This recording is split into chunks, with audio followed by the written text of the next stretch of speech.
Hello everyone, welcome to Monday night's version of the Gimme Holiday podcast. My name's Dan.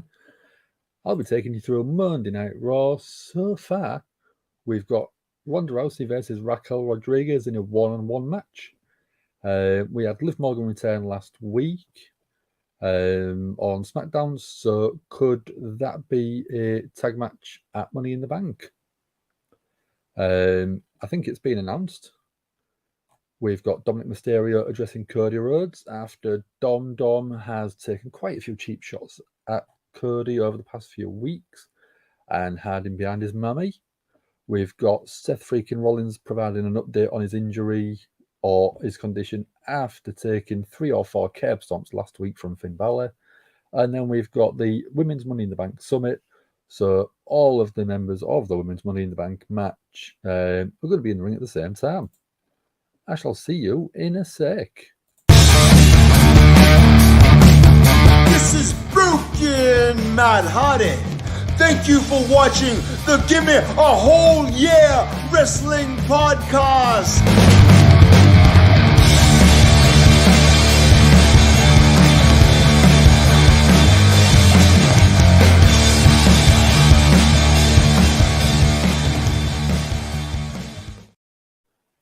How's everyone doing then? We had a good weekend.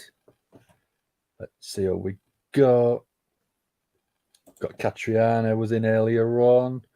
Loving the Finn Balor cover with the old IC title. I love that photo. Could we see Demon Balor being called out by Seth Rollins after the attack last week? We've got Sassy and one of our awesome moderators, as always. Just letting people know that we do have the Patreon and Super Chats available if you do want to donate to the channel. Everything that you do donate does go straight back in, so it does just help pay for everything that we do. We do like people to be respectful of everyone that's in chat, so if you stick a comment in, you're not worried about someone sort of shouting you down. Sassy's letting people know that we do cover Monday Night Raw, SmackDown on a Friday, AEW Dynamite on a Wednesday, and usually the big shows. So we did do Forbidden Door last night. We'll be doing Money in the Bank this coming Saturday. And if you don't want to buy any of our merchandise, you can get it on our shop that's in the description. If you want to have a quick look, we do have baseball caps. We do have t-shirts with the Gimme Holiday logo, and we've got Kevin Owens style shirts now as well. We've also got Bullet Club inspired, if you want a Bullet Club one. So there is a few options. If you go to our spread shop, you can have a look. I've got Aaron in. How are you doing? We've got Huang in as well. How are you doing, Huang? And we've got Sassy in. How are you doing, Sassy? How's the headaches, migraines at the minute? You're doing okay? Did we have a good weekend? Did we get up to anything exciting? How did people find Forbidden Door? I sort of was watching it earlier on after I finished work, and what a card it was. It looked absolutely amazing. Matches absolutely blow me away. Just finish it up on Forbidden Door, Michael. Good call. Which match are you up to? I sat and watched I sat and watched a little bit before I went to work this morning, sort of the first hour and a bit, and then afterwards I come home and I finished watching the rest of it. And unbelievable card. So just coming up to Monday Night Raw, we've got going the Then Now Forever chant. Well, no chant. Obviously, it's a display. I didn't really get much sleep after I finished work tonight, so I'm a little bit wired. I don't know why. Sassy saying Forbidden Door was awesome. I agree. It was amazing. We've got the Mox Buddies in. So we've got Misfit in. How are you doing, Misfit? They're planning another Natty versus Rhea match, Korea versus title. I'm agree.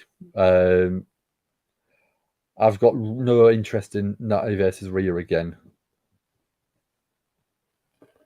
unless she does want to retire. If Natty wants to retire, that's the only reason you would do it. Or could she be career in WWE and go down to NXT? Because I think she would be a great person to go down to NXT.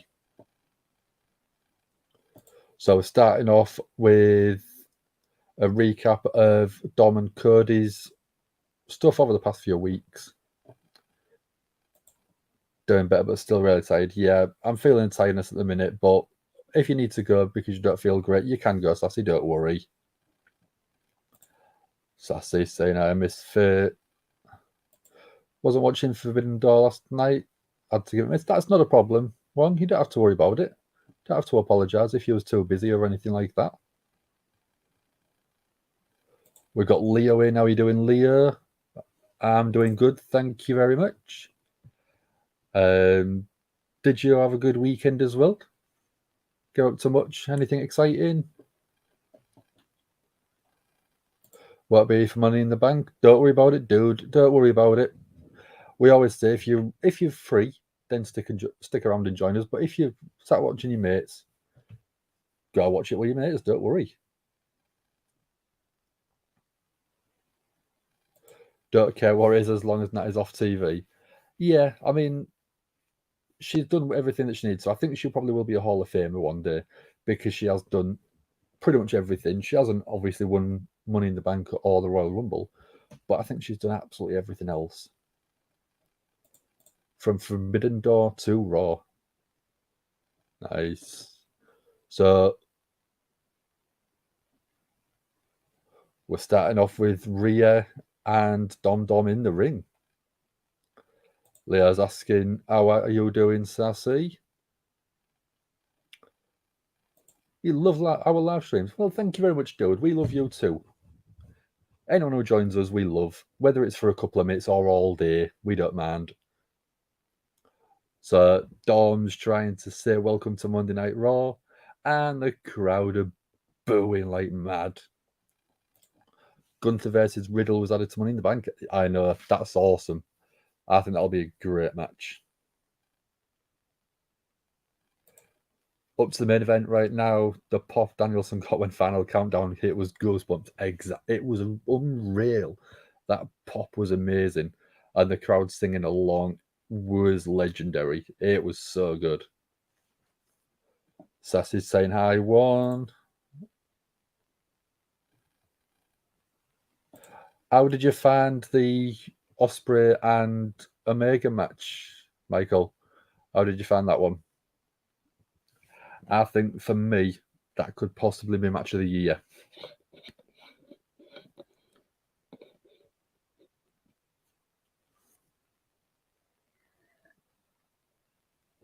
Rhea's saying that Cody is a loser because Rhea's had to take the mic off Dom. Oh, we've got Cody coming out now. Crowd pop huge for Cody's music. Tony Khan hit it out the park, yeah, with Final Countdown. He did say that song did cost as much as some AW contracts, though. So I can't believe. I don't know how much he's paid for that to license that, but yeah, it's going to be a ridiculous amount of money. Omega vs Ospreay was better than Okada v Danielson. Needed more for Okada and Danielson. Yeah, I know what you mean. I do think that if the injury is true with Danielson, they might have had to either cut it a bit short or they've just worked a bit of a safer match. Michael loved Kenny and Ospreay. That would be a match recommend to a non-wrestling fan or a fan that wants to go into wrestling. Exactly. It went on about 45 minutes. And that was, I think, the story in it with Ospreay's injury on his shoulder was brilliant storytelling. The blood in the match made it sort of very intense.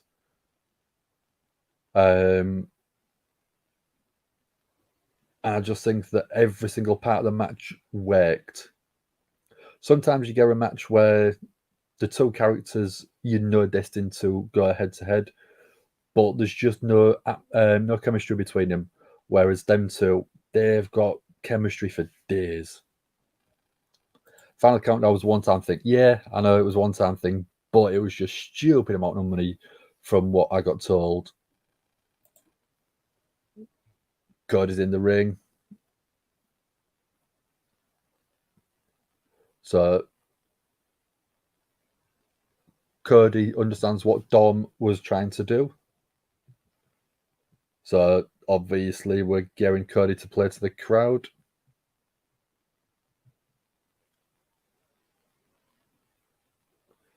Crowd popping for that.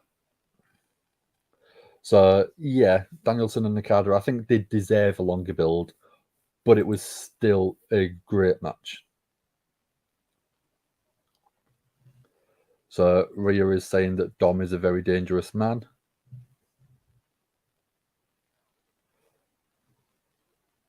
Dom was going to say that Money in the Bank and the crowd, and they've been relentless. They've been absolutely ridiculous. So even Rhea is struggling now.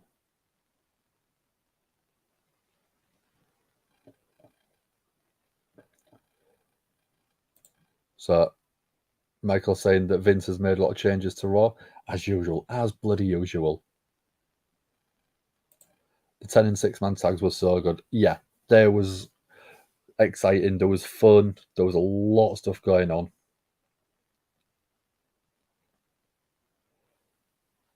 Cody's telling Dom to be who you want.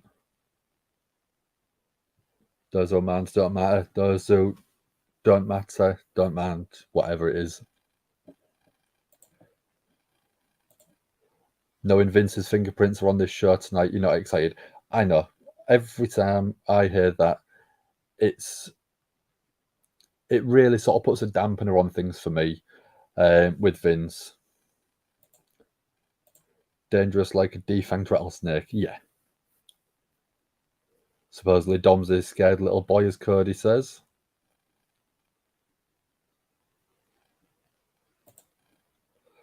Misfits indifferent on a Okada versus Bryan. I thought it was a good match. I just think that with two people supposedly at the absolute peak of their game,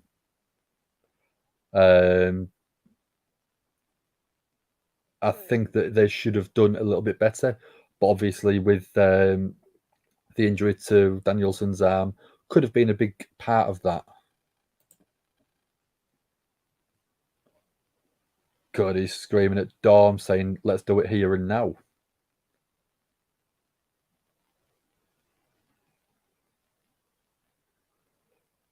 Dom's jumped up to the apron. Cody's in the center of the ring. Cody's waiting, but Dom's being a little wimp. So he's backing off.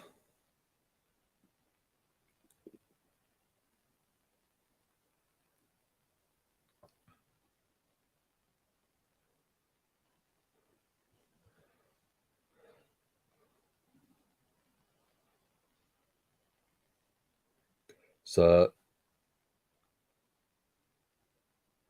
Cody's saying that Dom has been using too many cheap shots.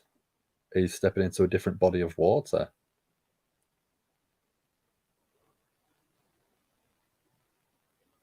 Cody's saying he wants to find out if Dom is half the man his father is.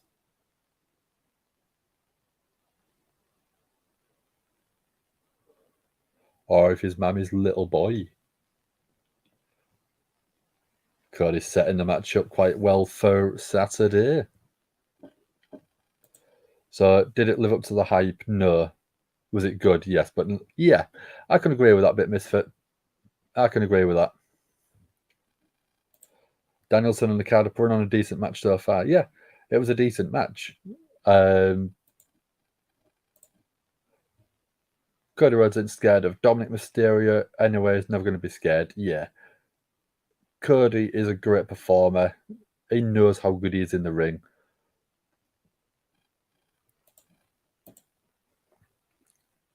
So we're going to recap of last Monday, Nakamura versus Bronson Reed. Ricochet was at ringside. And Bronson Reed sort of getting involved. Ending up with Tsunami off the top from Bronson Reed. On Nakamura to get the win. So it's hard to compare to a technical match to a blood feud, yeah. Okada and Danielson was a great match in itself, yeah. Every single match, I think, last night was a great match. I don't think there was a dud in the show.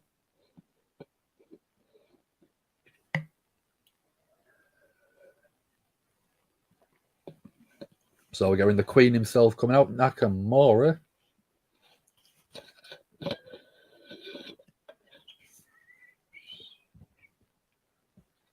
I love the fact he's gone back to his original theme that he had when he was down in NXT without the sort of rapping singing over the top.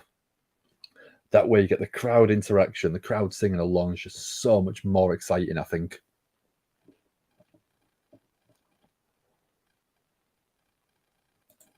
So your exceptions for Okada, Brian was low. Won't go to fall into the same trap that with Nakamura and AJ. I know what you mean, yeah. Michael, like the Danielson braid is cool. Yeah, there was supposedly a little bit of storytelling with hair pulling as well in that. So I sort of, with that happening, I think that was quite cool. Tying his hair up, sort of putting it in his sort of like the braided ponytail to sort of limit the hair pulling, which is cool. Yes, Queen says sassy. Disagree. Love Sting and Nato, but thought it was bad. Again, I enjoyed it. Didn't think it was a bad match. So, by the sounds of it, we are getting Ricochet versus Nakamura.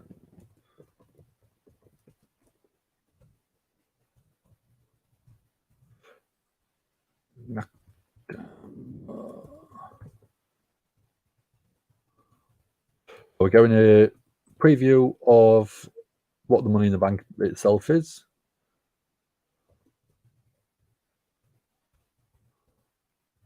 And I'm just getting the poll ready for people.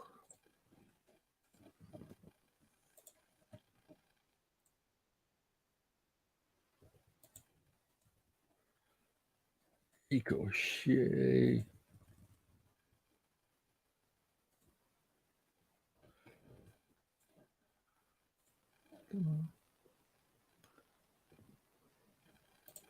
Nakamura brought this team back in 2021 during the pandemic. It did, but then when I was watching it on Smackdown a while back, he had like sort of a rapping thing over the top. But I just like the simplicity of the violin and the drums on that theme. Storm and Willow's match really put Willow over. Yeah. Again, the match itself, I didn't sort of sit glued to it like I did Ospreay, Omega, Danielson, and Okada, but I still thought the match itself was a very good match.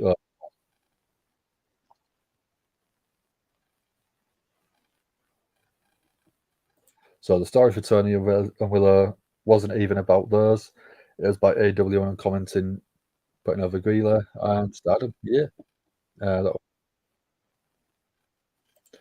I'll agree with you when you say Cody's not scared of Dominic, even though Rhea says to Cody that Dominic's becoming a dangerous man. I agree. I don't think Cody is scared of anyone. You could put Brock Lesnar in the ring. Cody stood face to face with Brock Lesnar and went one-on-one and ended up beating him in one of the matches. So, yeah, I agree. Cody's not scared of anyone. So we've got 12 first commercial breaks, so I'm going to go through my snacks of the night. I've got no pepperami. I've got no cheese, which for me is a rarity, as you probably know. So tonight, Michael, I have got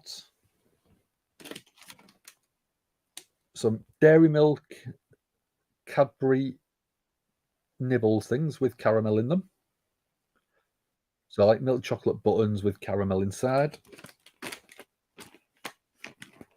I've got what are called chocolate nibbles. They are, I don't actually know, the biscuit caramel with icing sugar and other bits. Yummy. And then I have got some strawberry mini rolls. So they're little bits of sponge with jam. I can't wait to tuck into them. Cody's scared of one man, and that is his old alter ego Stardust. That's a great call, Michael. Yes. Can you get a vote? I've already got it ready for you. I'll check it in now. There you go.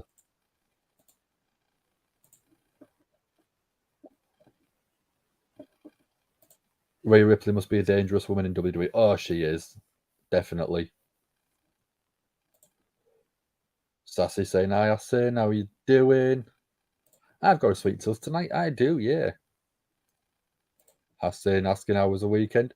Yep, it was a good weekend. I did some gardening, and then I tried to get out of the heat and hide because it was 30 plus degrees in the UK, which I don't do well in anything above sort of 18 or 20 degrees. So I don't like warm weather.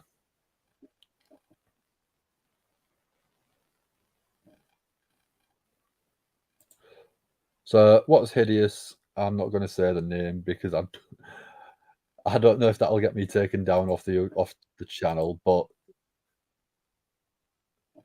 oh, we got Bronson Reed at ringside this time, so I presume he's going to interfere in the match. Last week and the week before, we had a combination of these matches: Nakamura, Ricochet, and Bronson Reed, and every single time there's been an interference of some sort. We got Lord Zero Almighty, Magnum Frad, Shiznit. How you doing? How many times are we going to see these three get mauled? Maybe they team up and attack him. It's getting kind of boring because we've had 3 weeks in a row, two of them going one-on-one, every single one. How much do you want to bet this match ends via interference by Bronson Reed? So I reckon someone's going to be thrown into Bronson Reed, and then after that, he's going to come in and cause an interference for the pinfall or for the DQ. It's going to happen. It's going to happen, innit? Sassy and saying hi, Lord Zero. How you doing?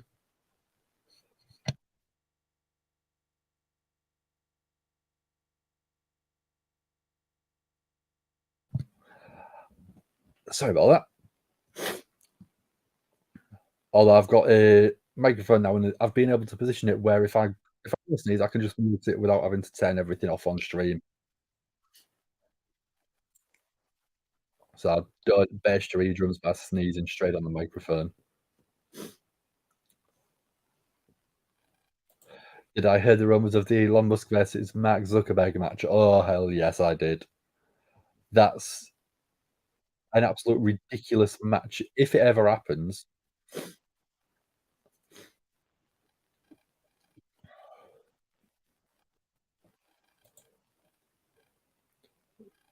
oh, missed a bit. Last time you heard of Ricochet was from a show called Mucha. That sounds cool. I bet good. Vince McMahon changes, that true? The rumor is yes, I see. The rumor is he's made quite a few changes again. Ricochet's picking up Nakamura on the show. Oh, Nakamura escapes, turns it into going for a sleeper hold. Next week it'll be a three-way, which will then lead to can they coexist in a six-man tag? Yeah. Yeah. See, Vince with his thumbprint all over the show is normal. Can we go live if the match happens? I'll try and do it for you. I will try. If it happens and it's yeah, I'll see if I can make sure we cover it for you. Oh, Nakamura just eats an Integral on the ring apron and then double boot. So both dropping down to the outside, right in front of the desk. Bronson Reed applauding, telling everyone to get to the feet.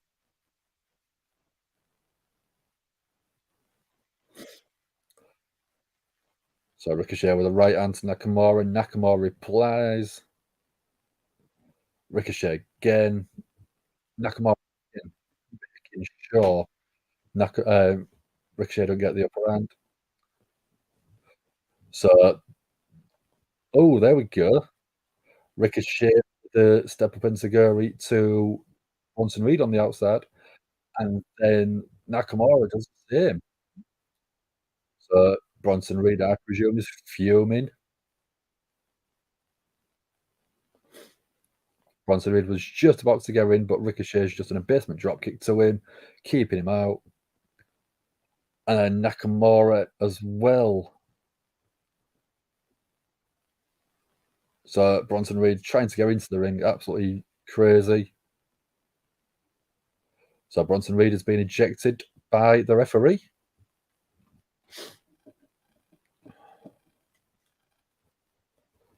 So Ricochet and Nakamura working together to get Bronson Reed ejected. Bronson Reed has just thrown the steel steps. He's furious. Owes my money on. Is it Elon Musk? I would presume Elon Musk, although if you have a look at some of the photos of Mark Zuckerberg when he was in court, he looks like a robot.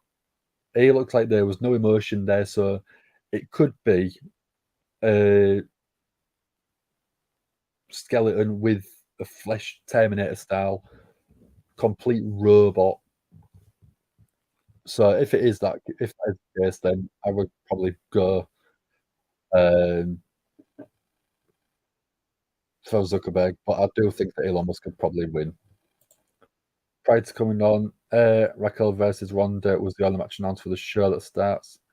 Yeah, this is where it does annoy me because you're looking at the show and you're going, what's happening tonight? And this is where a lot of the time I set the stream up. So we go live in the UK at 1 o'clock in the morning or just before. I normally set the stream up at about 7 o'clock UK time. So there's about 6 hours between me setting it up and going live. So 6 hours before the show actually starts, you've got one match announced, and then you've got 2 or 3 segments. It, to me, really just smack of a Vince McMahon show. So speaking of Nakamura, is the only other person besides Brian to make her card a tap out. Yeah, I think did they mention that on Forbidden Door last night?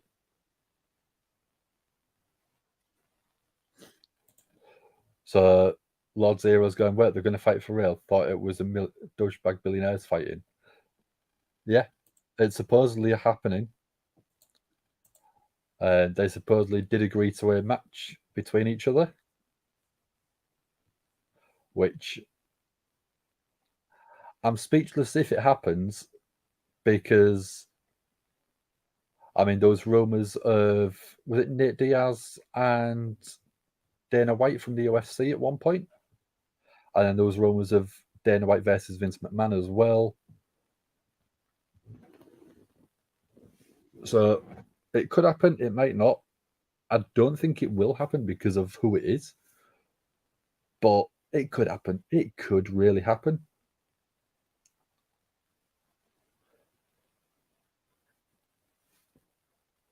So we're on a commercial break again. Let's see what this is.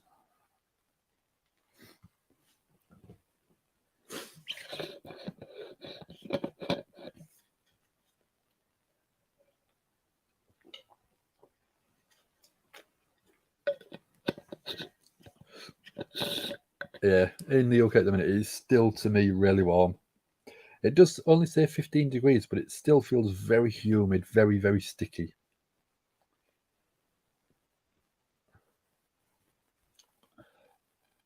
The Guns have one of the most badass entrances in AEW.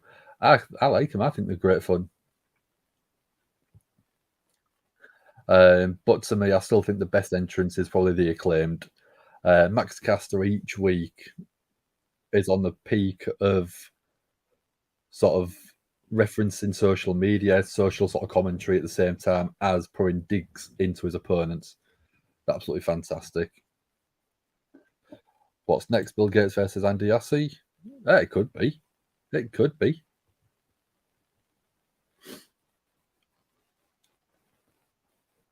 So now Bronson Reed is gone. We've just had Ricochet off the top rope, springboard, forearm. One of your favourite things about AEW, almost always a full card set before a show, and they stick to it. Yeah, they do announce a lot before the show, and then when they do announce it, they've usually got 4 or 5 matches or thereabouts. And I actually really enjoy covering Dynamite if I can. If Ant is busy, because I know what I'm gonna get. I've got a lot of stuff announced. Oh, Ricochet running, shooting star press. Beautiful off the mat.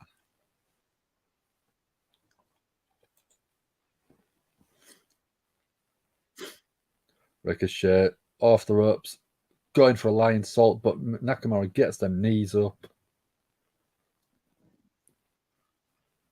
Oh, front slam. Oh, then vicious knee from Nakamura, and again. Third one.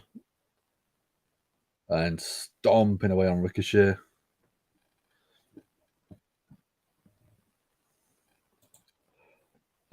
Remember how last week everyone was hoping Ciampa beating Miz was a one-off? Don't tell me it's happening again tonight. As a Miz sort of spitting his dummy out and going for another match.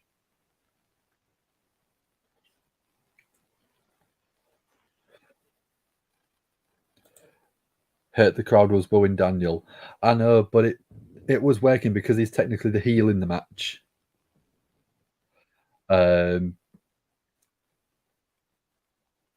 It was. I still think that with both of them,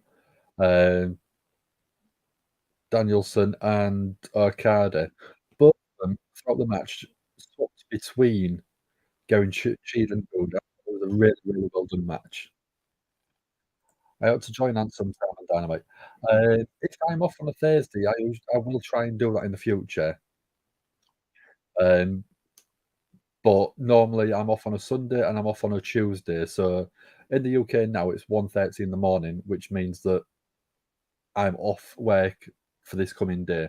So I don't have to be up early. If I'm at work on a Thursday, I have to be I have to sort of be working Wednesday, then stream like I am doing now, and then be back up again, sort of like 4 or 5 hours after we finish. So it just makes it where I'm very tired at work the next day. So I try not to do it. But if I'm off on the Thursday, yeah, I'll try and do it for you now if you want. Ciampa's now feuding with The Miz. Is it just passing a bit of time until we can get the way going? Ricochet's on the top. Beautiful shooting star press off the top rope. 1, 2, gets the 3 count. Ricochet gets the win. And not man, the world winning him when he was injured, which took his fault. No. But these things do happen. So I think it was all a bit sort of undecided. 56% for Nakamura, 44% Ricochet. So that's a very close call. The victory for Ricochet, yes. You'd love to have me there. Yeah, I'll try and be there if I can. Collision was good again, definitely. Ricochet winning Saturday night, no. I mean, I've already got the thumbnail done for Saturday for Money in the Bank, and I don't want to blow my own trumpet, but I think it is one of my favourite thumbnails I have done. Catriona saying hi, sassy. So forgot about time difference. Have us and Ant ever shared duties? Yeah, we've done quite a few together. We did Royal Rumble earlier this year. I actually went round to his for a change. We also have done a couple of Dynamites. He's stuck his head on Raw a couple of times to join me. We've done a few pay-per-views together, so yeah, we've done work with each other quite a few times. Misfit going, it's WWE 101, returning wrestler or caller past the feud with The Miz. It makes the change from Ziggles, done it? Yeah, he did the one arm GS chant because of the injury.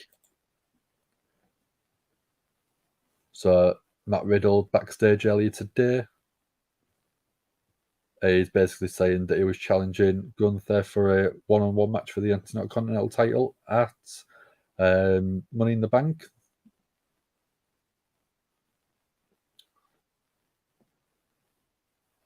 So Baron Saxton doing the interview now.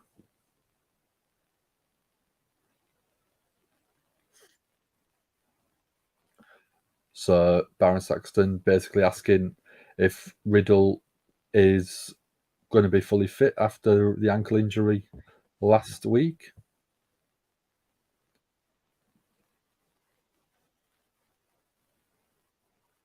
So we've got Kaiser, or Ludwig Kaiser, basically saying that he doesn't think he's good enough to face Gunther.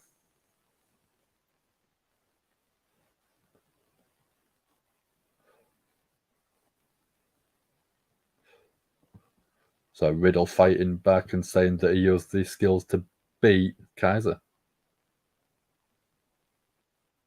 Oh, newsflash. And Riddle going straight for a forearm. Oh, we got... Oh, there's Gunther as well. Challenge accepted. And stomping on the ankle of Riddle. Wheeler Yuta versus Matt Riddle. That would be a good match. I think that would be great. Sassy's buddy Ludwig.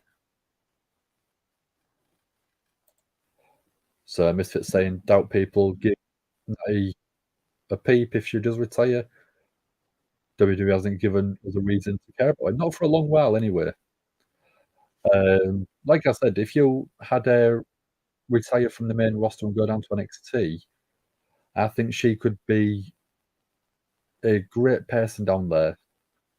She's got the experience. She knows how to work on TV, so she can help these sort of new people coming up. Give them a veteran in the ring, teach them a few bits, and then show them what's needed. So I think her being in NXT could be a very good thing for NXT itself. Riddle getting beaten up ever since his return. Yeah, yeah, he has been, hasn't he? Is it time for Fantasy Wars? Go for it, Catriona. Go for it. Heard this is a legit retirement. Maybe then. So I think if you're going to do that, would you do it at SummerSlam? Retirement match? Because obviously you don't really want to do it on a B-show pay-per-view, do you?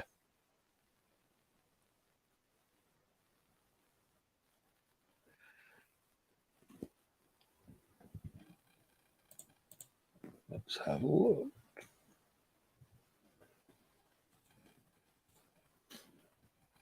Just finished the match. What a pay-per-view. Yeah, I agree, Michael. It was cracking. Why not let her bow out down gracefully? So it's happening on Raw next week. Okay. That don't make sense to me. Why would you give it away on free TV? Don't make any sense to me. Venom versus Thanos for the Galaxy Championship. I will win. Depends. Does Thanos have the Infinity Gauntlet? I think that could determine whether he wins or not.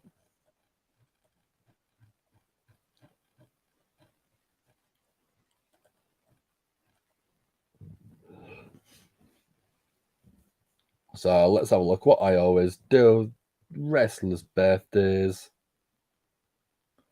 So today, or 26th, because in the US it's still the 26th. You've got Matt Striker, who was in WWE. He was in ECW. I think he's been in Impact as well. You would have Matt Jindrak, and that might not sound a familiar name to some people, but he was actually rumoured to be, or was actually in Evolution to start with. Alongside Randy Orton, Triple H, and Ric Flair. But he did get taken out and replaced with Batista. There isn't really any other names today or yesterday or tomorrow.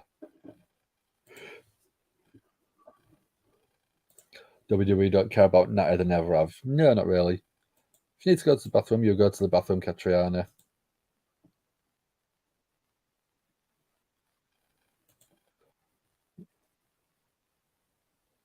They don't care about any of the wrestlers. I'd spike that up for a second, Sassy, but yeah, don't really care about their sort of wrestlers.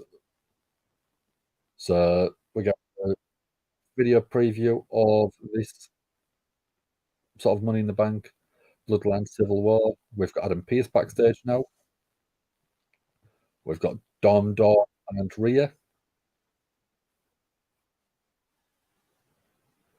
Oh, Dom was asking for a match tonight.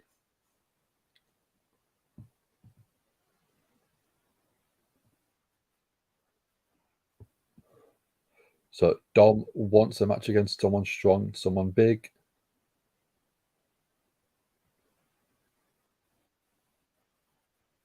So who's it going to be? Rhea saying we'll get back to you. So surely it's probably going to be someone. Could it be someone like Mustafa Ali? Yeah, they don't care unless it's Roman. They're just numbers at the end of the day. They're pieces on a chessboard, aren't they?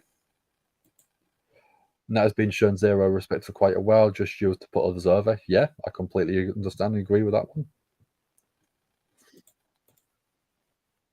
So are people excited for Money in the Bank this weekend?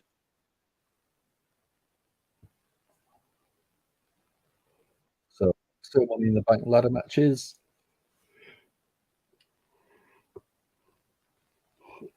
Oh, do we think's winning? Men's match, women's match. Oh, do we think? I think I've already got who the women's Money in the Bank will be. But the men's one is obviously a bit in the air now with Logan Paul being added to the match. You've got Damien Priest, you've got LA Knight, Ricochet. Logan Paul, I think, is a good shout. So Sassy's already gone in with it. Logan Paul for the men's, Io Sky for the women's. I think they're both good shouts. Let's see. See if I can bring the thumbnail up.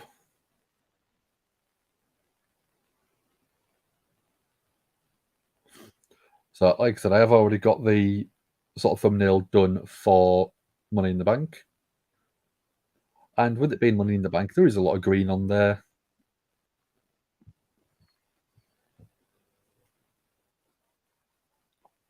Come on, where are you?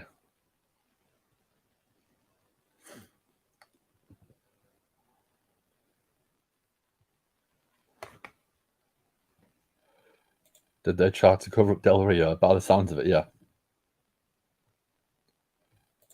Misfit saying, as long as Io doesn't touch the briefcase or on Friday, we should be good.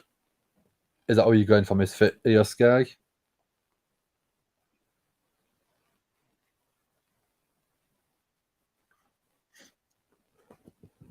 Let's see if I can share that one.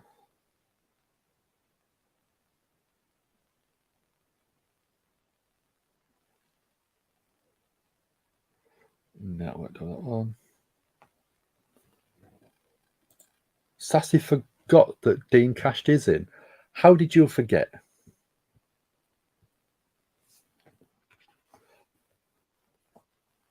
Let me download a copy of that one. Download. I'll give you a quick sneak peek. Most of the population's picking Io. Yeah, I think that Io is probably the only real option in the women's match. That one, just getting it downloaded.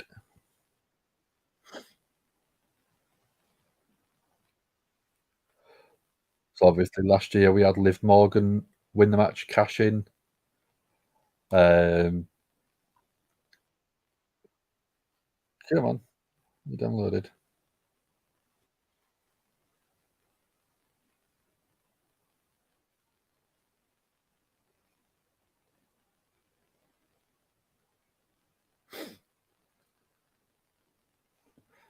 That's struggling.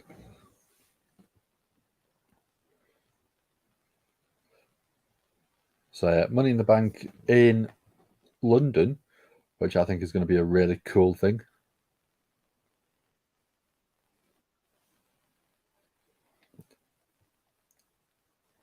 So let's give you. Do I give you a sneak preview with a thumbnail, or do I make you wait until I put it up in a couple of days' time for weekend? It doesn't matter yet. They show big show. Yeah.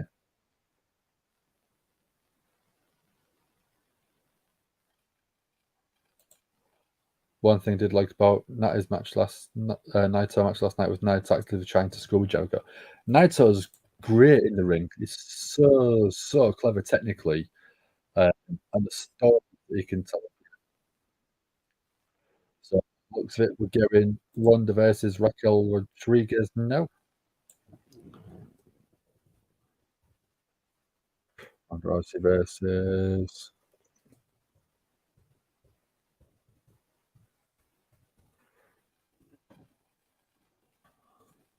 Let's get that poll going.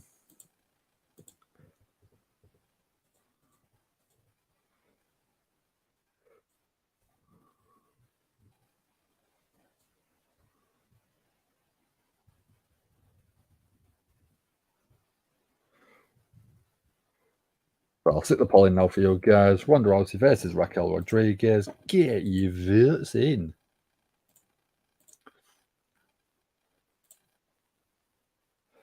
Lord Zero is blackballed. Yeah. Some of the stuff he's come out and Moxley came out and said was obviously not great. His knees are shot though. I mean, he's been performing for years, but he's been at the top of his game for years as well.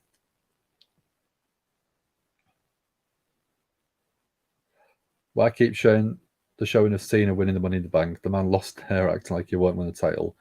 Why end it on Cena? Ronda and Shayna got the memo. Unified titles, we only carry one set of titles. Do you reckon they're going to introduce new titles next week, week after? Or maybe at Money in the Bank, because obviously it's a tag team match, Liv and Raquel versus Ronda and Shayna. Do I give you a sneak peek as a thumbnail or not? Do I?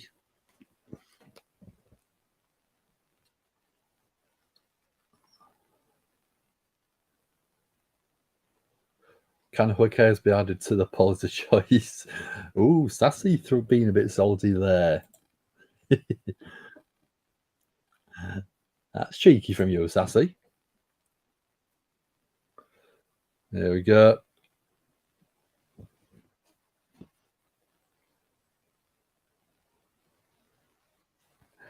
I've got a couple of people on there, just because I quite like the sort of ratio of the people on the thumbnail and the position of them for the Money in the Bank briefcases. I think it looks quite cool.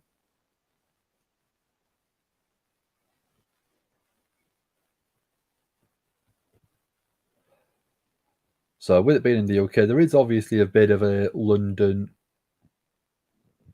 sort of aspect in there. London sort of element. I'm not going to say what it is. They only came out with the main roster titles. Yeah, but I think that there might be. Could there be a new design for the weekend? Hopefully there is. Every other title sort of had a refresh. So hopefully the women's tag titles gets a refresh as well.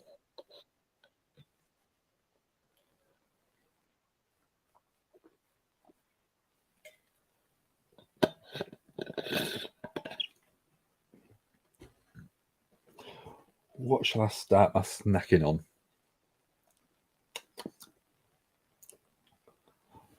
I'll start with chocolate.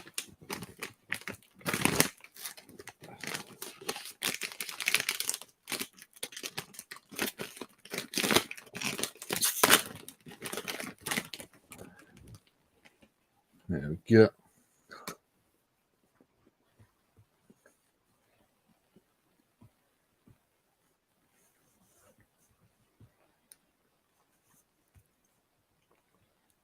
So I think if they're definitely doing the tag match for the titles at Money in the Bank, I could probably see Liv and Raquel regaining them titles.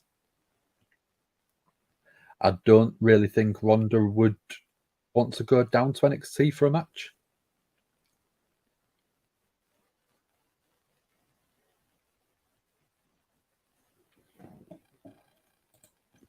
Let's have a look.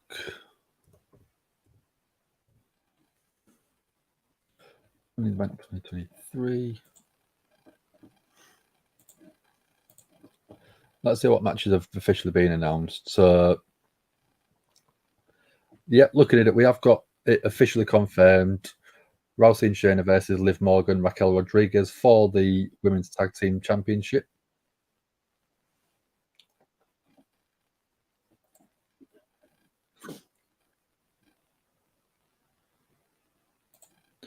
So it's not going to matter. Roman's carrying 300 titles at once. He's probably going to go to NXT to take the NXT title. Then he's probably going to go to New Japan and take the IWGP. He could probably go to Stardom and take Stardom Women's Championship as well at some point. Knowing him. Michael's very happy that Liv is back. Yeah, I think she's such an... I don't know about underrated anymore. But I think she's a great performer in the ring. I know, and there's always been negative on her, but I do think that she's one of the more improved performers on the roster over the past couple of years. So, Ronda and Raquel in the ring. Ronda was looking for one of them judo throws. Raquel blocks it. Rousey up 18, and she's got the body scissors. Raquel fighting out of it straight into a vertical suplex. Beautiful strength from Raquel. I think it's hilarious WWE did the whole thing with Raquel, Becky, Rhea just for Raquel to go back to Raquel and Friends versus tag champs. Yeah. Ronda with the arm bar in the ropes has to break after 5.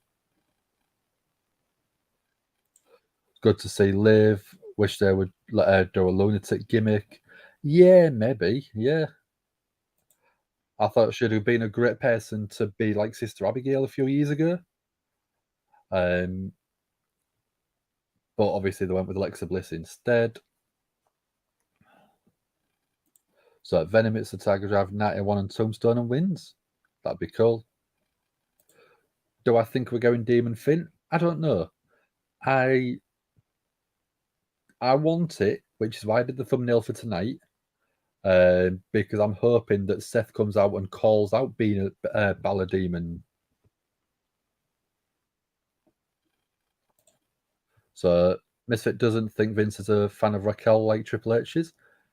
I think Vince looks at her and goes, huge back. That's her whole gimmick, I think.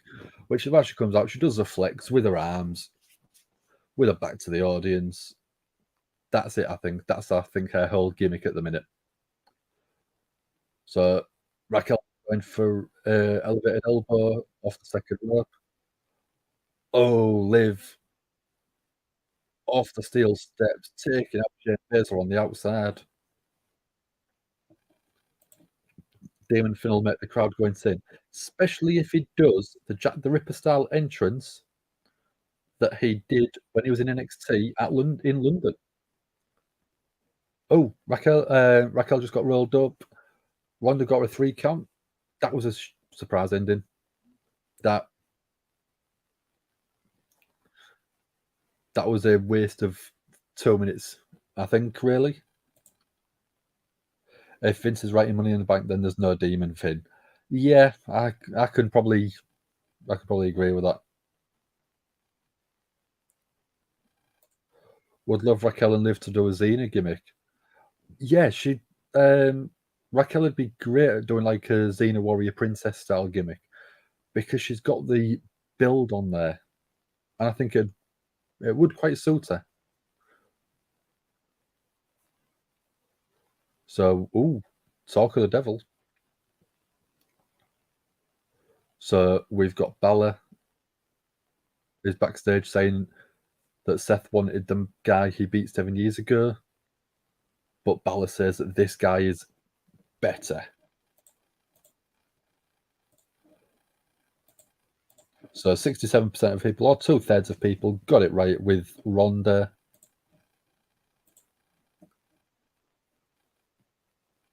Ronda wins with the most devastating move in all of sports entertainment. Exactly. Demon Finn, maybe.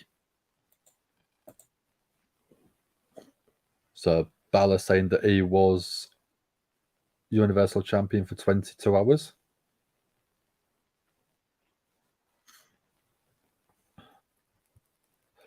Balor found Aleister Black's dark closet. Yeah.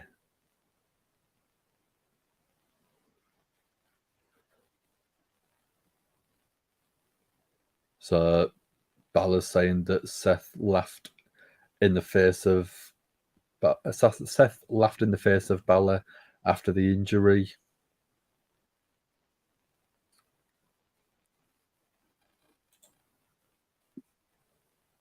So by the sound of it, I don't think we're going to be going Demon Finn.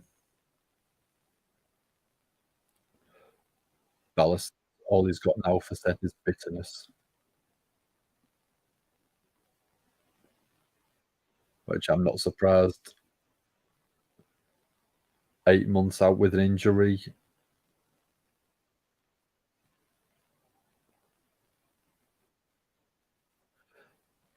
So Balor saying that nothing matters to him. Nothing that Seth does matters to him apart from vengeance.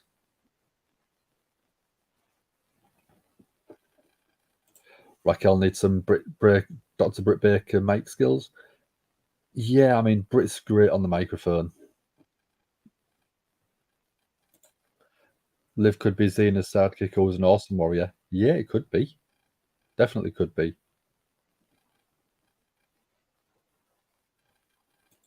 It'd have been nice for Balor to find that clause that when Black was still with WWE, and they could have fought over it in the back.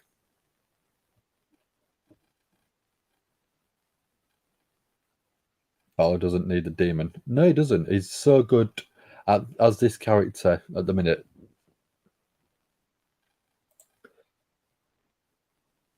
There's so much you can do with a Celtic theme. Yeah, there is, Sassy. Yeah, there is. Nothing changes with Balor when he becomes a demon. His in-ring style doesn't change. I don't think it changes too much. I think he just becomes a little bit more aggressive, and a little bit faster paced. But it's the same moves, realistically. I think, isn't it? So we're going NXT promo for tomorrow night. NXT Gold.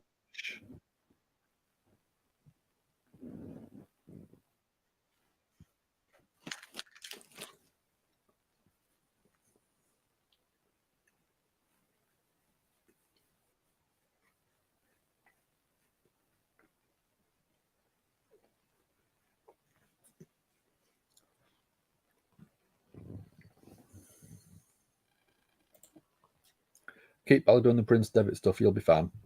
Yeah, I think the Prince Devitt stuff style character is brilliant for him.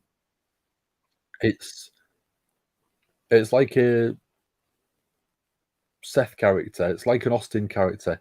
It's not a gimmick. It just looks like that person turned up to 11, which is what I do like.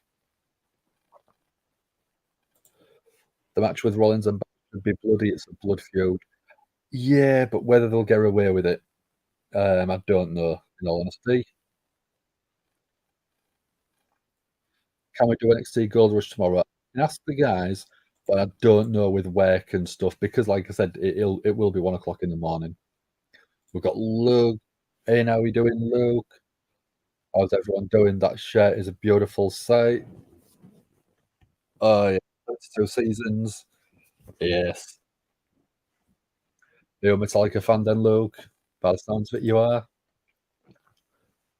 Hope we don't get another Edge versus Demon Balor again.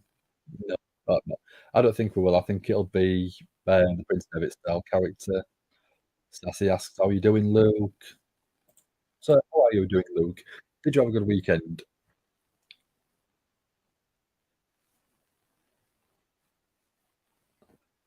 Get up to anything exciting over the weekend?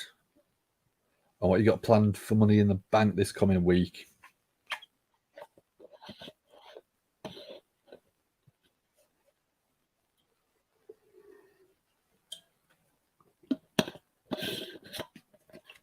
Here's Dom going to Money in the Bank. As far as I know, he's not. He might have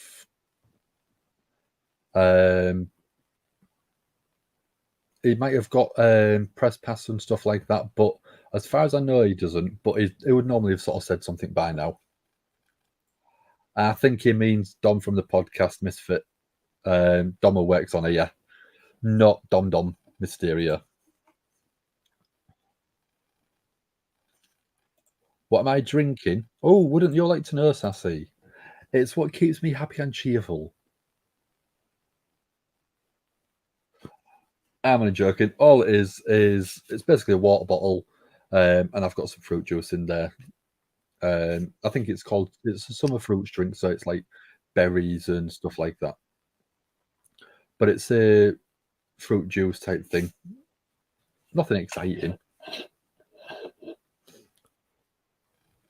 Spider-Man versus Miles Morales. Whoever wins is the best Spider-Man. Peter Parker.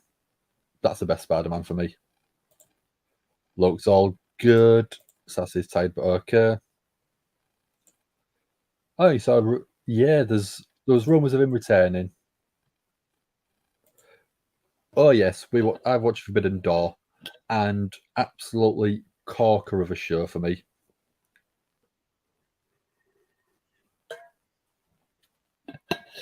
Absolutely loved it. Osprey versus Omega was chef's kiss good. Okada versus Danielson was again, I thought, a great match. 5-man tag, 10-man tag, 6-man tag, brilliant. Tony Storm versus Willow Nightingale, brilliant. Yeah, the whole show itself was phenomenal, I think. Yes, Queen number 1. Seth freaking Rollins coming out now. Misfits at the point near enough where you don't care if Bray comes back. I do want him to come back. The problem that I have is creatively. When he came back last year, I was super excited. Ant was excited. Dom was super excited. If you want to go back, you can watch the reaction. We do have that in our reactions playlist.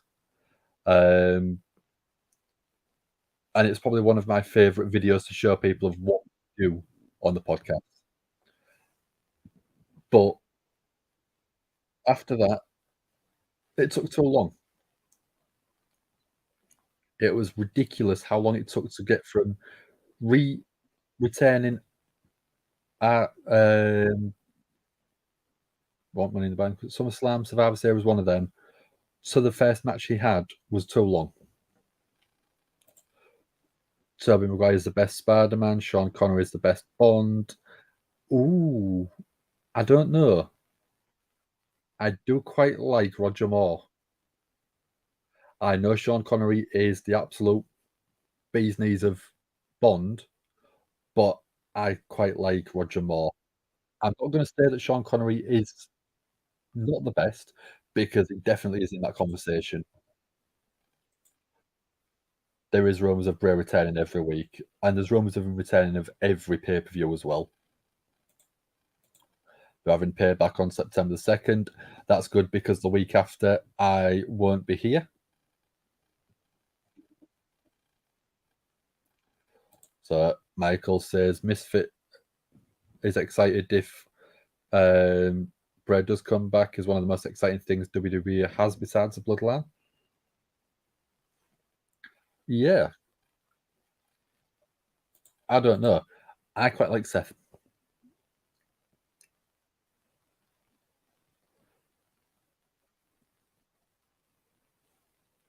So Seth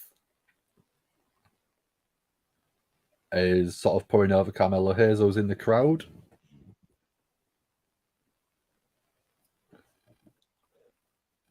Some fans just yell, clown. I mean, he's a bloody good clown, I think. He's really entertaining. That's what a clown's meant to do. Oh, we're going NXT chance. So it's not a dig, but Bray didn't seem to answer questions. I agree. Just Adam. Yeah, I agree, Luke. So this is the whole point I had with Bray Wyatt, is he did promo after promo, but never leading anywhere. Every single sort of week, the promo that he had didn't really lead anywhere up until a match. That's the whole point of a promo. You're promoting a match, and that just didn't seem to happen.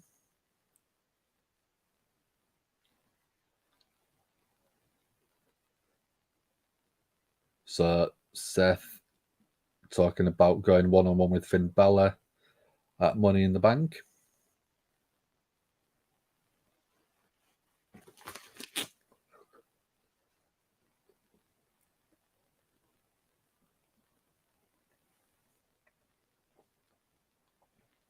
So Seth saying a couple of weeks ago he posed the question, which Balor turns up at Money in the Bank. So he got his answer last week in spades.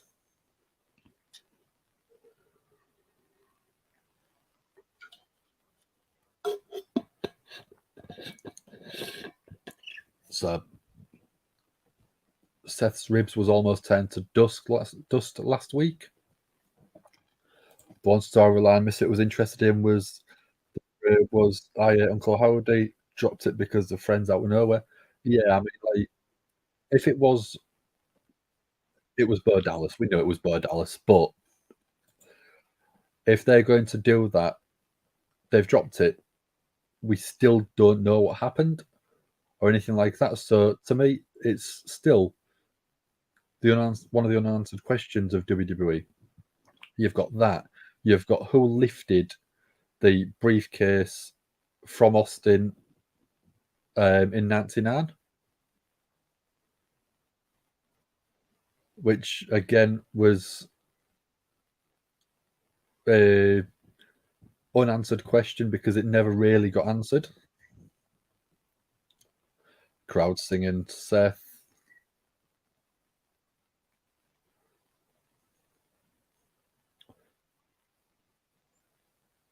Seth promising that Finn's not going to come out, which obviously means he's coming out.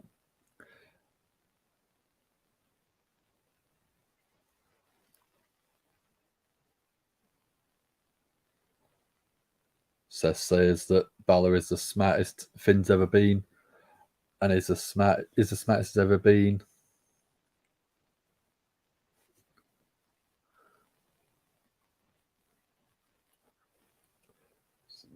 So it's supposedly Seth says it's Balor thinking it's fate that he's going to take the title off of Seth because 7 years ago Seth took everything from Balor.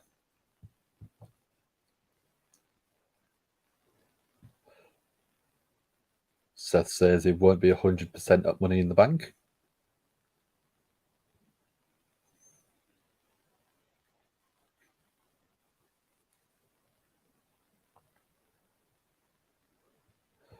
But Seth says,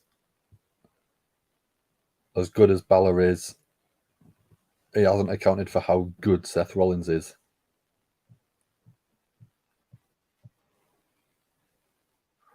So when it's one-on-one, the best version of Finn Balor is not as good as the best version of Seth freaking Rollins. Anything surface about what has kept Bray out all this time? No. So the rumor was that he had the COVID virus around WrestleMania time, but there's nothing that's come out after that.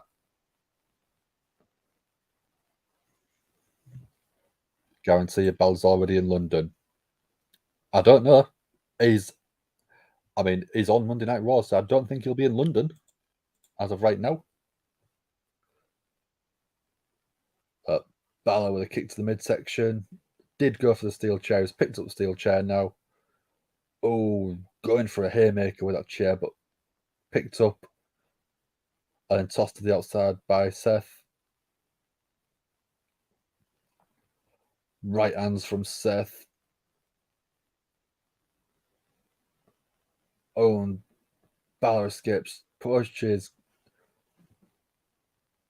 Tosses Seth into the steel steps. Ribs first, and then into the corner of the announce desk. Spoke too soon. Was you guaranteeing stuff that wasn't happening, Misfit? Stomps from Balor and then a big kick to the ribs. I still think that they should have a big stipulation on this match. Oh, Balor went for a steel chair. Carmelo Hayes grabbed that steel chair. Give chance for Seth to clothesline him over the barricade.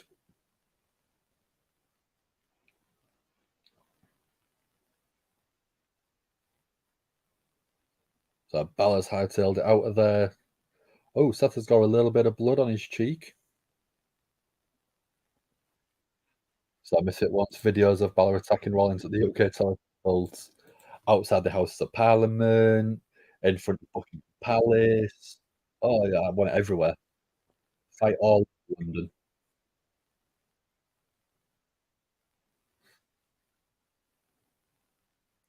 So crowd singing Balor, not Balor, Seth's theme again.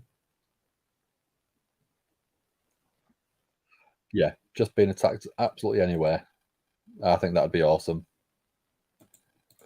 So we're going to recap of last Monday, where the Miz issued an open challenge, and it was answered by Tommaso Ciampa returning after 9 months of injury.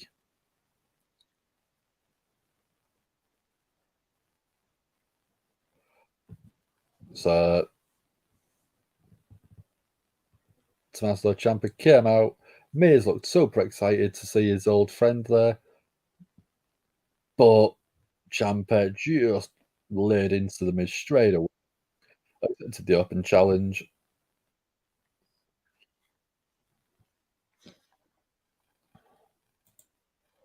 Would love Balor to kidnap Seth. That'd be. I mean, you would probably want to kidnap Balor or Seth. Told you Ciampa versus Miz is a thing. Yeah, I know you did. I never questioned you. Yeah, they did seem to ditch the NXT Women's Tag Belts.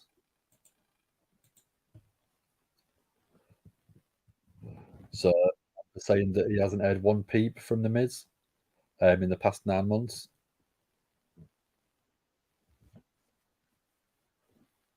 So, Ciampa saying that The Miz is a user and a manipulator.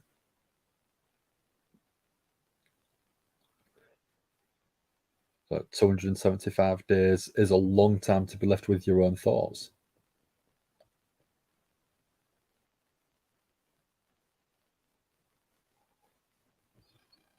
Michael saying, my boy Ciampa. also known as the title set. Yeah, to me, you have NXT champion, you have NXT Women's Champion, you have NXT Tag Champions. It makes sense, but you don't have SmackDown. You don't have tag champions for each individual brand, and then one for NXT as a cross promotional one. You have one individual set of tag titles for each individual show. So to me, I think NXT should have its own women's tag titles because it gives them something to achieve. How can you build up an NXT tag team on the women's division with nothing to aim for?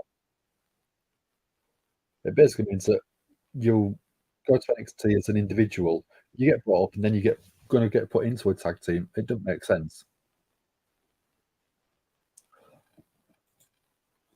I've watched them have Miz beat Ciampa this time. Yeah, and then they're probably gonna do well, I say they're gonna do it at Money in the Bank. I don't think they need it. They've got 7 matches announced for Money in the Bank already. So yeah, I don't think we need another match on the card.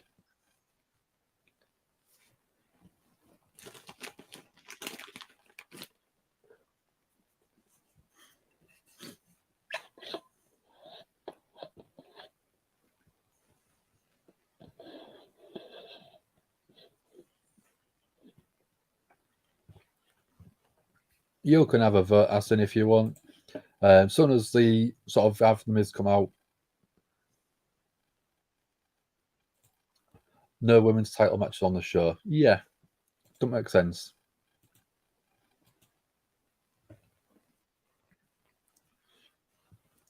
So yeah, you've got the women's tag match for the women's championships. You've got the World Heavyweight Championship, and then you've got the IC title. That's it. You've got no IC title because Austin Theory seems to have disappeared. You've got no US title. Wrong way, sorry. You've got no men's tag. So yeah, I mean, good job they didn't call it Night of Champions because 3 title matches doesn't make sense.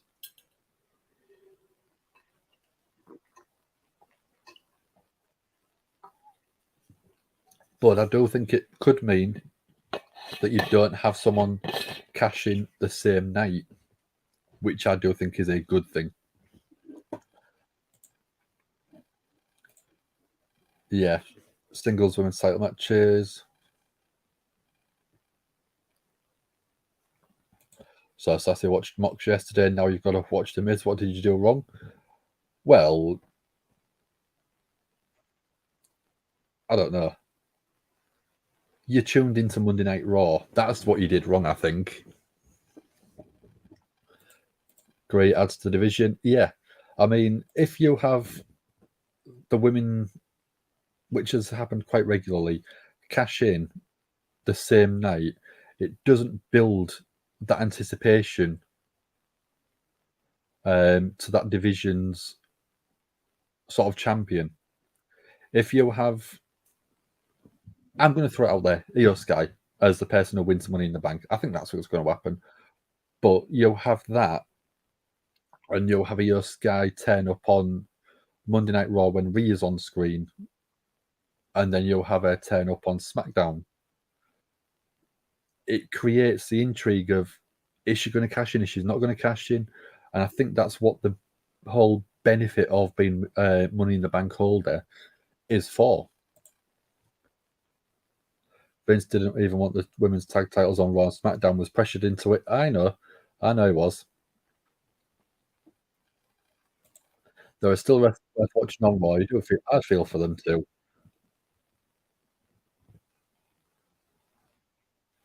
I mean, it might not be a very long match, so you don't have to watch him for too long. See you later, Catriona. Thanks for joining us. And we shall see you on Wednesday for AW Dynamite.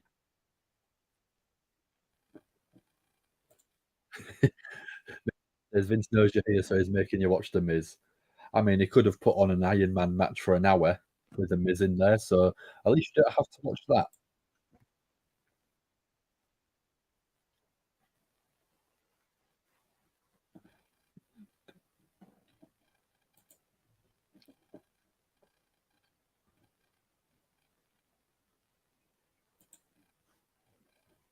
So look.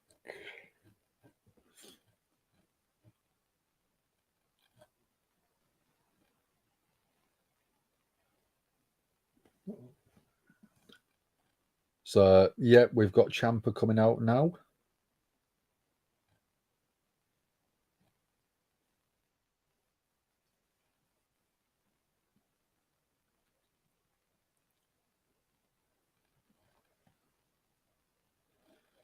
So that one.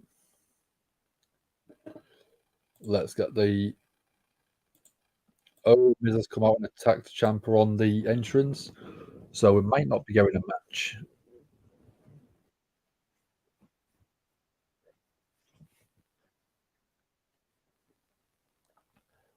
So Miz really going into Ciampa, throwing him into the barricades, then throwing him into the ring apron itself, but it's obviously a TV board, and the knee into the barricade or the leg,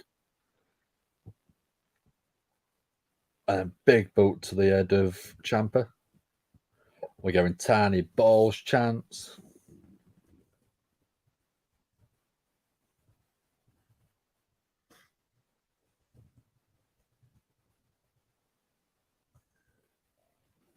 The Miz giving himself his own Ciampa clap.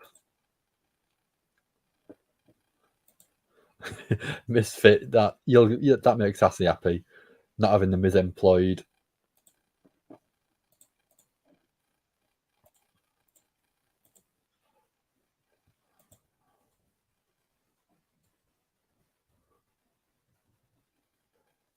So still going tiny balls chance. Skull crushing finale on the outside. So yeah, I don't think by the looks of it we will match.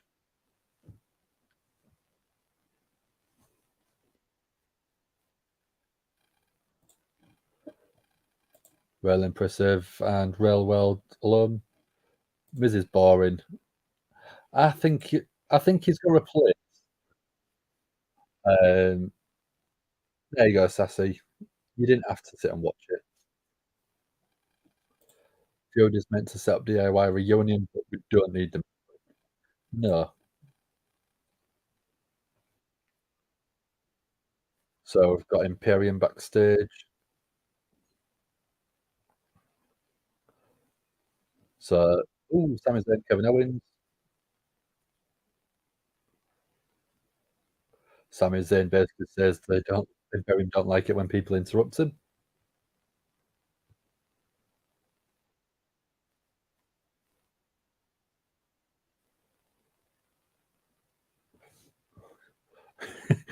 Kevin Owens is so good. Kevin Owens is absolutely phenomenal with this character. KO is fed up of having to face Imperium.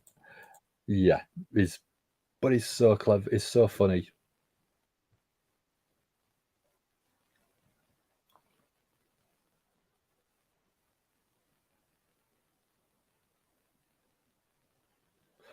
Oh, so they could be teasing Sami Zayn versus Gunther.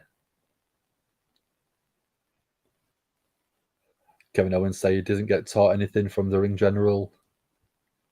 He didn't learn anything.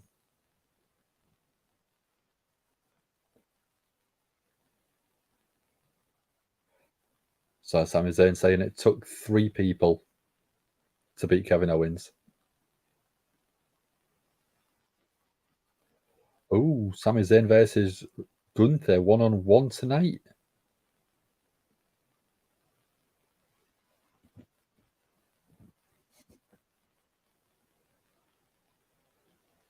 Gunther saying that Sami Zayn wants to ride on Gunther's coattails.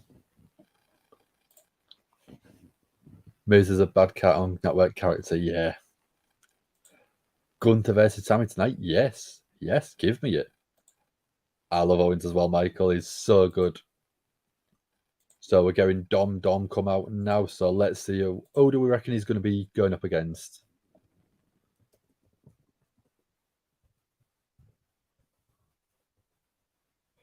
Who do we think the match is going to be?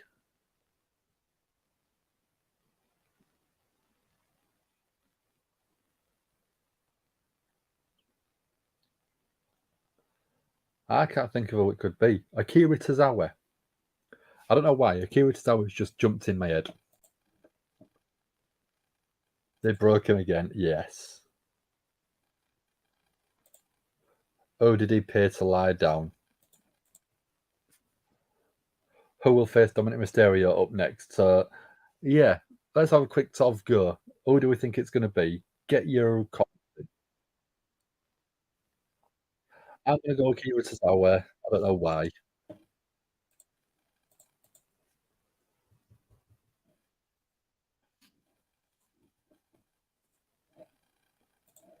Let's have a look.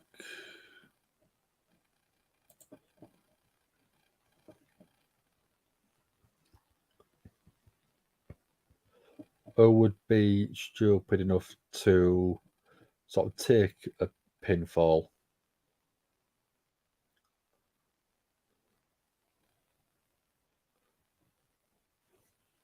Mansoir, maybe? Because we haven't seen him for a while.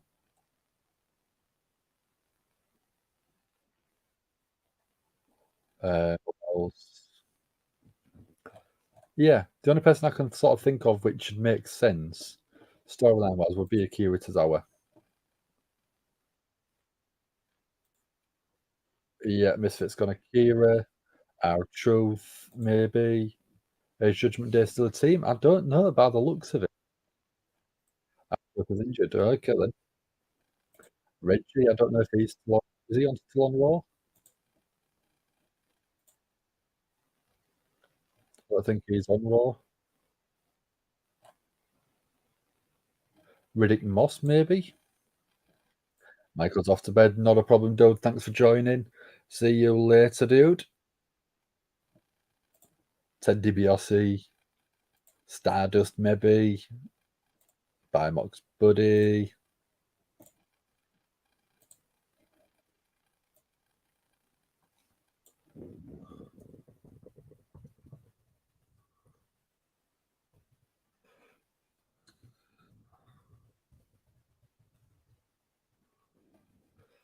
Yeah, looking at the Raw roster, I don't think there's anyone else. Triple H was like, fine, Vince, but I want Carmella versus Finn, Gunther versus Sammy on the show. Yeah. Bobby Lashley. So I think that one of the words that sort of came out of Dom was they wanted someone his size. And obviously, Bobby Lashley's a big bloody guy. But it's someone we don't care about. Here it's our Cody at Stardust, so that's not happening. Yeah. Cody clone. Mid, little person version of Cody, something like that. I think it'd be cheeky.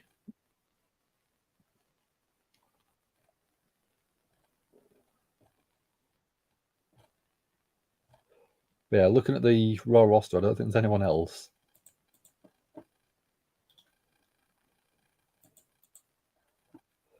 If we had a look at the SmackDown roster, doesn't look like anyone on there either.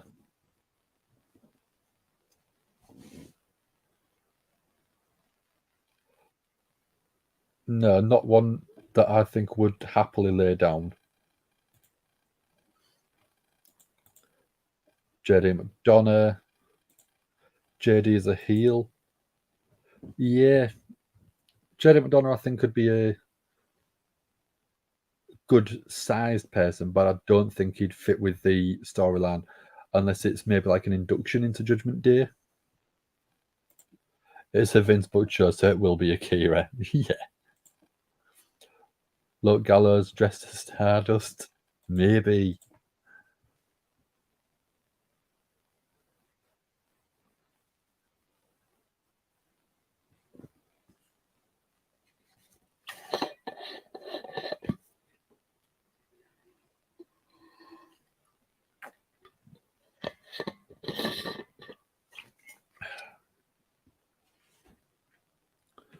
Oh, I bet that's quite interesting. 25th anniversary of Hell in a Cell, The Undertaker versus Mankind on YouTube.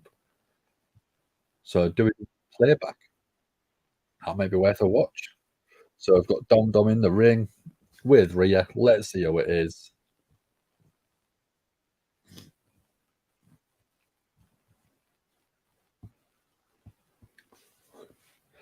WWE has zero plans to put JD with Judgment Day. I think Vince doesn't have any plans, but I reckon Triple H will have done. But it's not better not be Priest or AJ.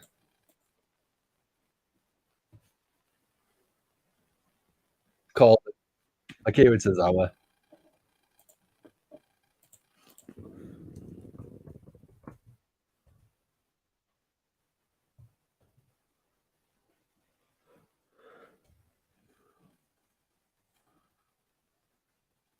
That one.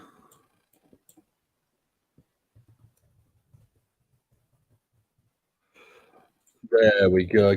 Get your votes in. Oh, we know how it is. Told you? Yes. I know. I said it as well.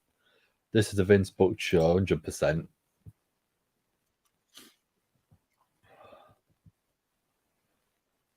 I mean, with that bleach blonde hair, it is a very sort of Cody-esque appearance. Who cares is Sass's vote? Yeah, I know. I don't care about it either. But Dom on the ropes after stomping on Tozawa.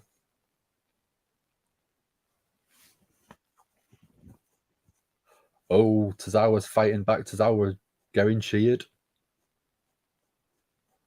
And then a knee to the midsection of Akira Tozawa. Dom off the ropes. Akira as well. Oh, beautiful head scissors from Tozawa. Shining Wizard from Tozawa. Rhea looked a little bit worried. Beautiful flying back elbow off the top rope from Tozawa. Vince thinks it's funny when it's absolute crap. Tozawa with a beautiful, beautiful tope suicida. Absolute bullet like a missile between that top and middle rope. Yeah, it's not funny. I think Akira Tozawa is such a good performer and deserves to be used, but I think he knows he's never going to be a main event, so he's happy just being on TV. So Tozawa was going up to the top. Dom dragged him off. Dom goes up with a big frog splash, gets the 3 count. We know that was going to happen.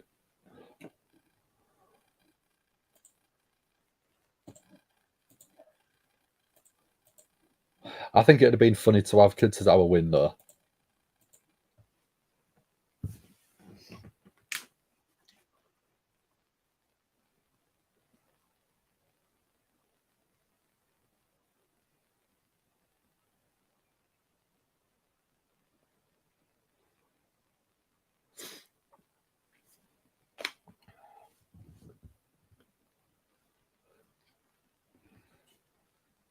So again, it was a pointless match, wasn't it? All just to get heat on Dom.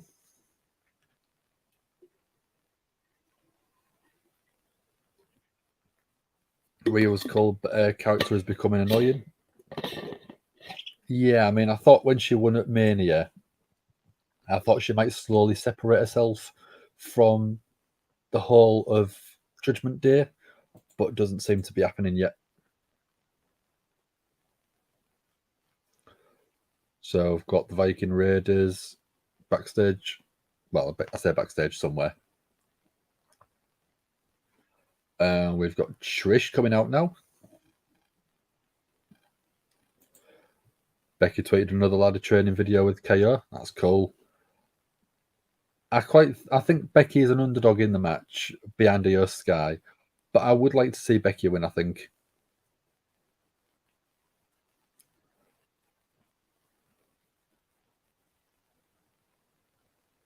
So Zoe Stark coming out with Trish. So we're going the Women's Summit now.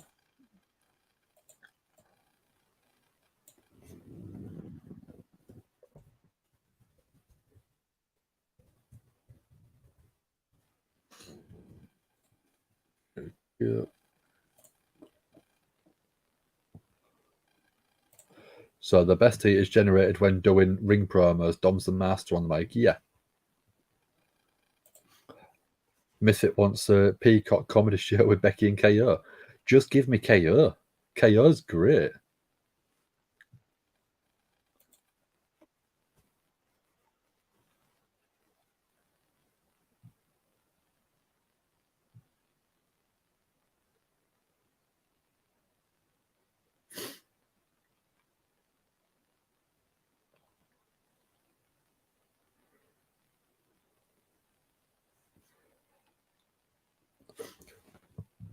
Oh, so putting Zayn in there as well. Yeah. That'd be quite good. I think just having Kevin Owens on screen is entertaining enough. I don't actually need anyone else. But Becky's great. Sami Zayn's great. So yeah, I'd have to take all them. With Truth being injured, I'd probably stick him in there as well. There's a little bit more comedy because I think Truth is one of the funniest wrestlers on the planet.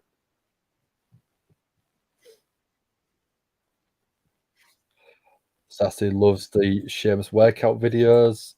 Becky and Cesaro are hilarious. Who's Cesaro? You mean Claudio Castagnoli?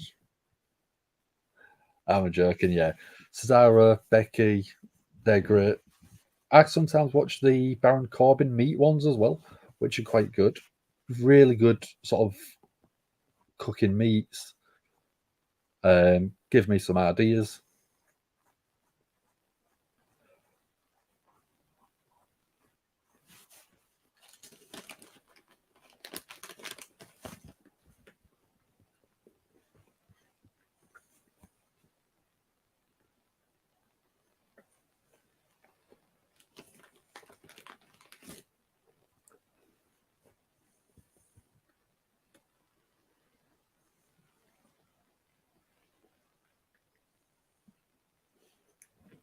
So at the minute we are on commercial break, as we always do. I usually sort of forget about my snacks until we go to a commercial break and I go, ooh, snacks.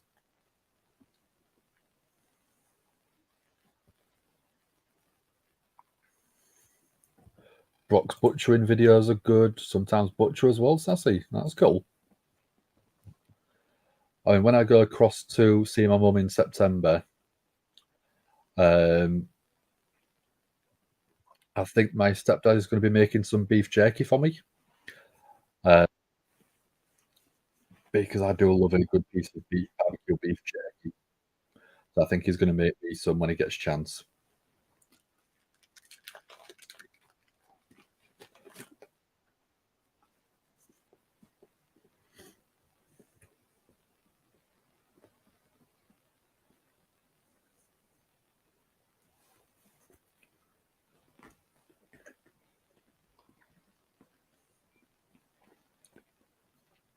So we're going big time. Beck's come out now.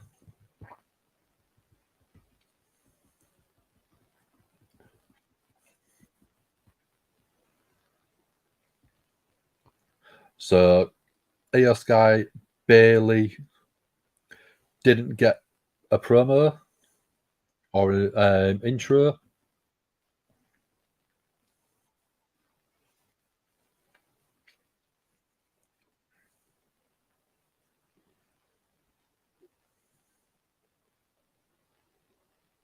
So I've got ladders already in the ring. Oh, Zelina Vega's there as well. I didn't see Zelina. So Zelina Vega didn't even get an intro.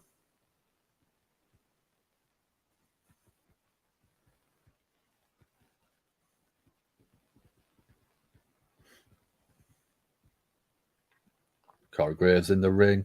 Nice sharp suit, looking relatively normalish today. Dusty Rhodes chose to do a promo where it was a butcher, pretty funny. So the potential winner of Money in the Bank didn't get an entrance. I know. So Bayley's talking about she's the only one that has actually won a Money in the Bank match before.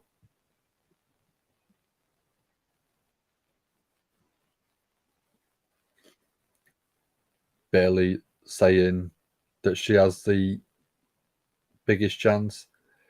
AO looks over, fuming, fire in her eyes.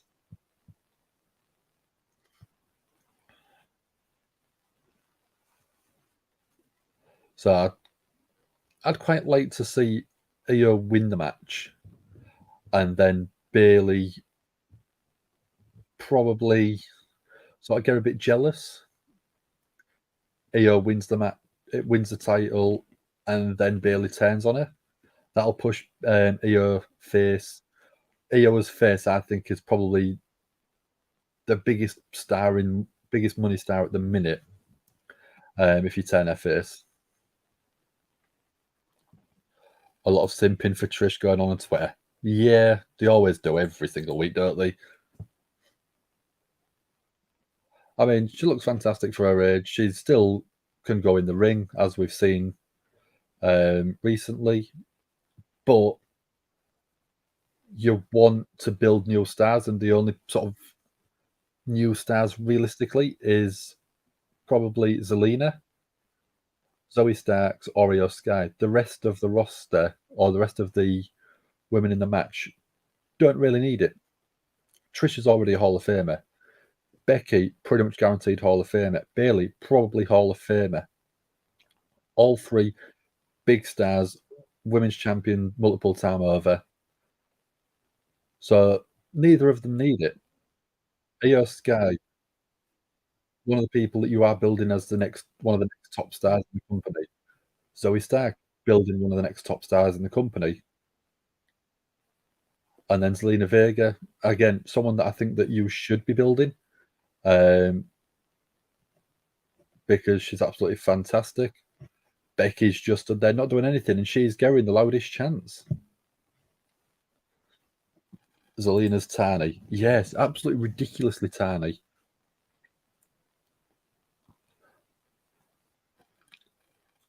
Zelina said she's a future Miss Money in the Bank. No, made a sound. No. I reckon if Io said the same thing, there'd be cheers. There would be big cheers. She may be tiny, but boy, can she fight. Oh, yeah. Oh, yeah, she can.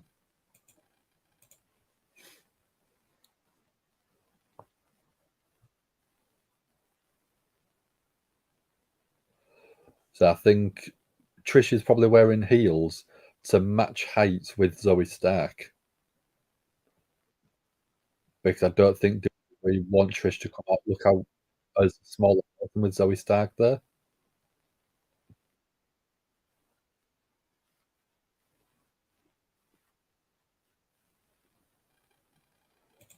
Bayley wouldn't shut up. Bayley never shuts up. Bayley never shuts up if she can help it. No, Mara agrees with you, Sassy. Yeah.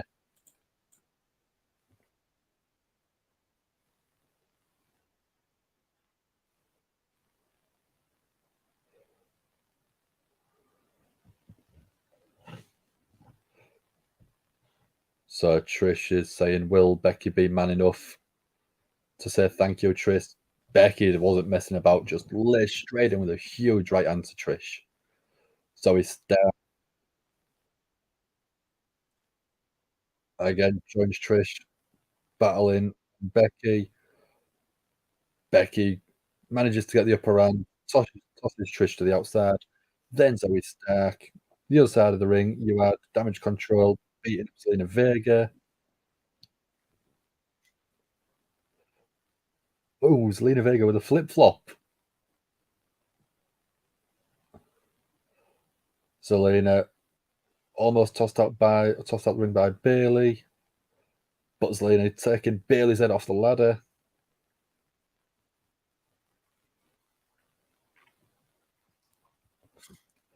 So in the ring, you've got Io Sky and Becky.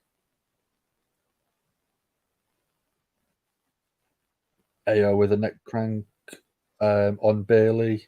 Becky, sorry. Beautiful moonsault springboard off the middle rope to Io Sky. Oh, the only woman left in the ring is Becky.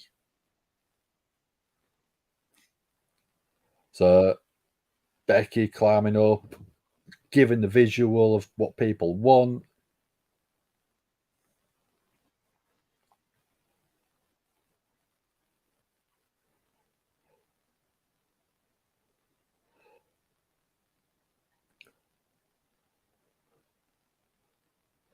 So we've got the visual of Becky holding the briefcase, which probably means she's not winning now.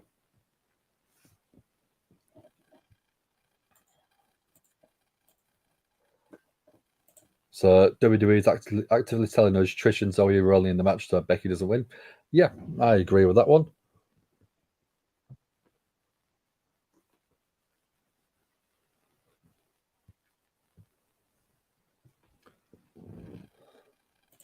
Becky isn't winning. She did the hold the briefcase on the go home. Yeah. Where was Shotzi like? Was WWE like, no? Yeah, I know what you mean. I think Shotzi's great. A lot of people didn't really enjoy last year's match because of the sort of couple of issues she had. But I still think Shotzi's a fantastic performer. So I've got Carmella Hayes. Was it Carmella? Cam Grimes? No, Carmella Hayes backstage with his NXT Championship.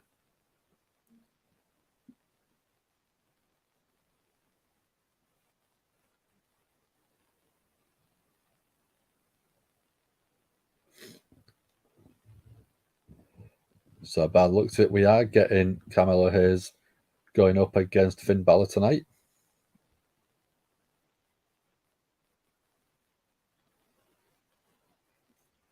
Oh, I like that line. You've got to take shots to make shots. And tonight he's not going to miss. So looks like we're going Gunther versus Sami Zayn.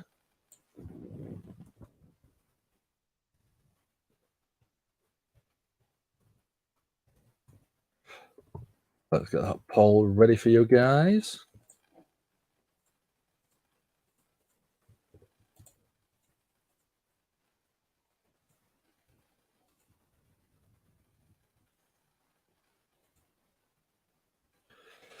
There we go. I've stuck it in already, so you can get your votes in.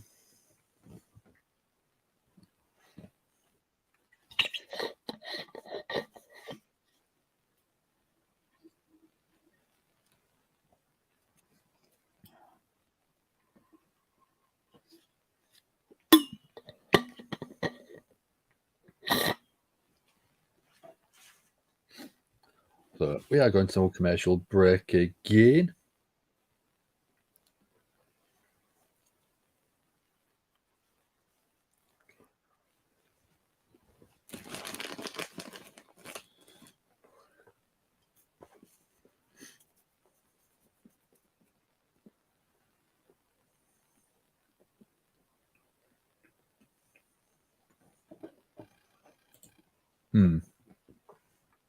Yeah, I think there will be Misfit.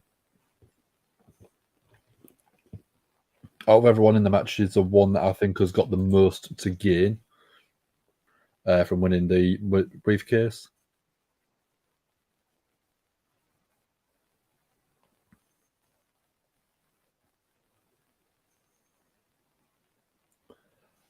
We are on commercial break.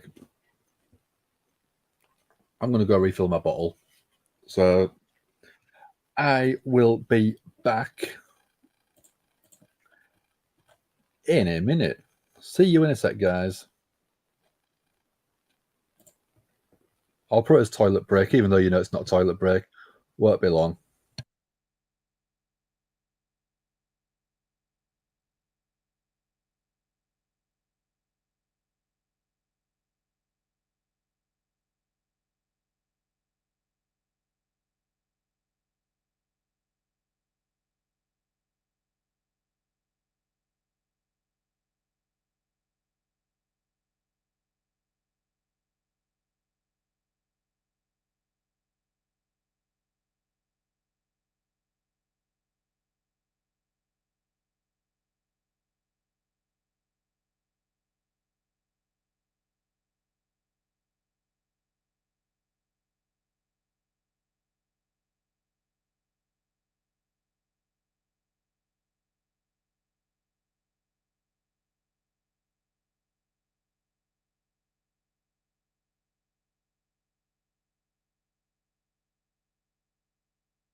I'm back.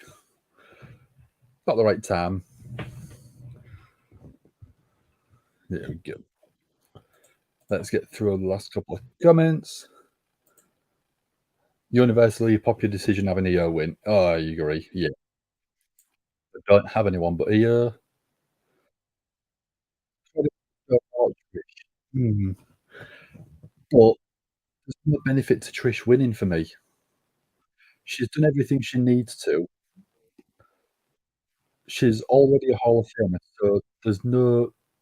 The only way that I think that Trish would make sense winning is if she was going to give the title, give the briefcase to Zoe.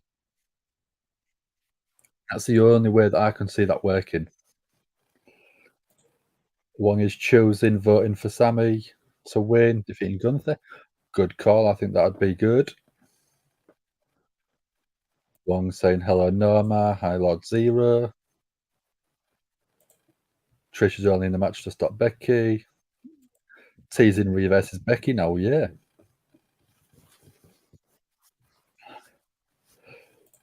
Becky wouldn't even say thank you, Trish, anyway, yeah. So he protected Io's legs from smashing the barricade. Yeah, I saw that one. Just literally grabbed them as she was going down, really did protect Io from getting injured, which is a big veteran move from someone still sort of relatively young on the industry. So I've swapped this time. I did have summer fruits, which was berries and stuff like that. I've now got lemon in here this time. Well, lemon and lamb. Better not make Becky win this because of the encounter with Rhea. Nah, it's going to be a Yost guy.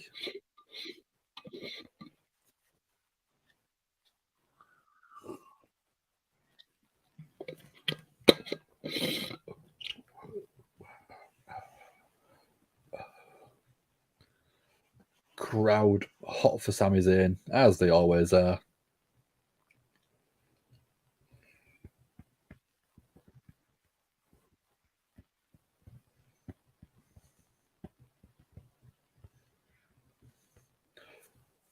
So Smackdown this Friday, we've got Sami Zayn and Kevin Owens versus Pretty Deadly for the WWE Tag Team Championships.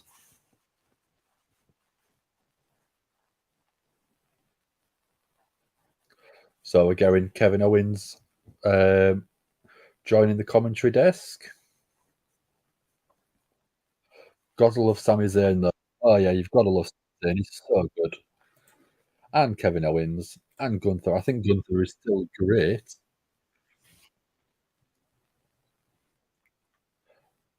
So how long do you reckon until we get a Gunther chop? So Gunther with a sad headlock takedown and already sort of using that headlock to try and get a pinfall.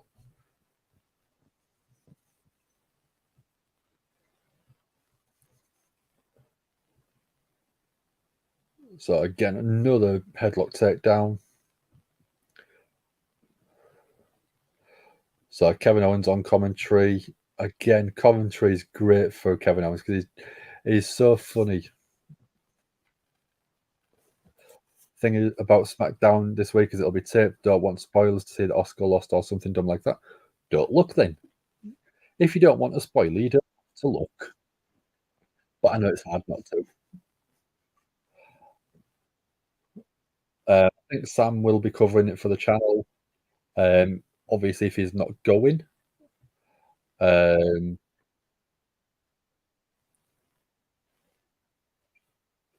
so that could be one where you can just sort of watch us cover it.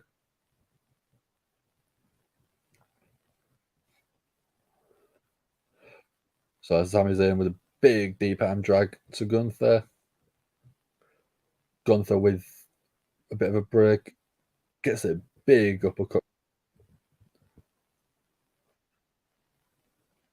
Oh, Gunther went for a chop. Sami replies with his own. Gunther missed his.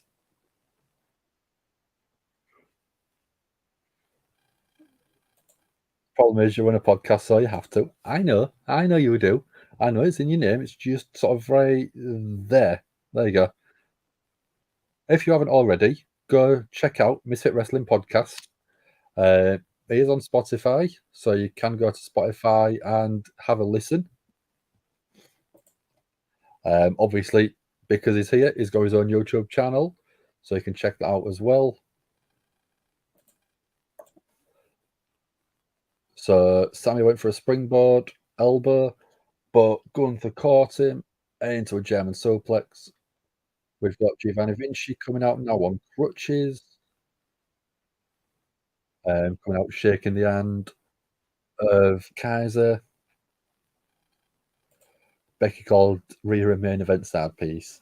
I think Dom's more of a sad piece to Rhea and Buddy Matthews.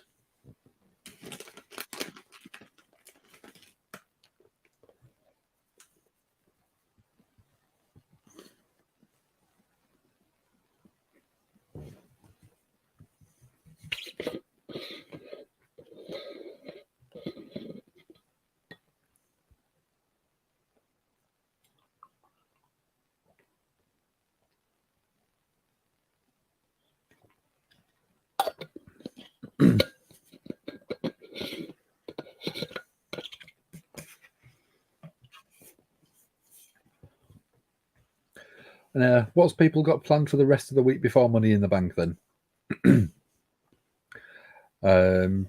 For myself, I'm working Wednesday, Thursday, Friday, and Saturday.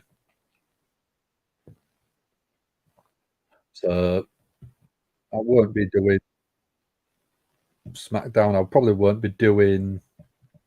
Well, I won't be doing Dynamite. I'm covering a different store on Wednesday and Friday, so I've got a bit more travelling to do. But seeing different shops always nice. Sort of have a change of scenery from my own. I might do a bit of gaming tomorrow while I'm off work. Uh, yeah, I ain't got much.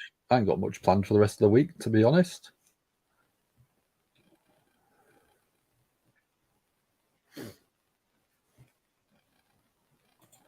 Baldy going to smack Owens or Sammy with the crutches. Yeah, I reckon that could probably happen. It's a WWE thing, WWE trope in it, Lord Zero. Or do I want to win between Cody or Damian Priest? I would quite like Damian Priest to win. I know he's the heel and the bad guy, but I think that Damian Priest getting a win over Cody Rhodes would help elevate him. WWE is supposedly quite high on Damian Priest, and I see him as a future world champion. So if he can have a big win over someone like Cody, I think would be a great shot of choice and a great route to go down. Sassy's got nothing planned, just school, moderating, and laundry. Yeah, I've probably got a bit of laundry to do tomorrow. Probably a little bit of tidying up to do as well. Maybe taking my grand shopping like I do every other week, or like I normally do. Since sort of COVID stuff like that, she doesn't really like going out as much. So I normally take her for a load of shopping every couple of weeks. So she's got what she needs. So back on Raw, just in time for a Gunther chop, taking Sammy off his feet. So Wong is going for Cody to win and defeat Damian Priest. I mean, that could work, but I think that Damian Priest winning would give him a bit more credibility going into the main event scene.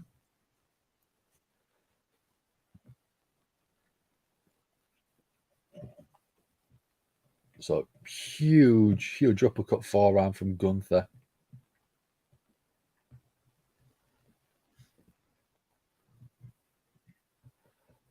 Oh, Sammy's looking for the exploder suplex in the corner, but can't seem to get Gunther up.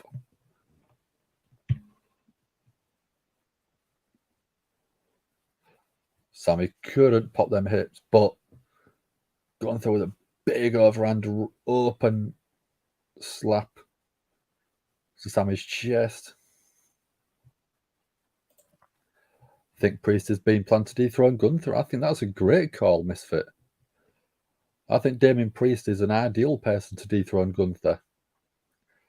Being able to take the title off someone who's been holding it for as long as Gunther has is an absolutely main event maker.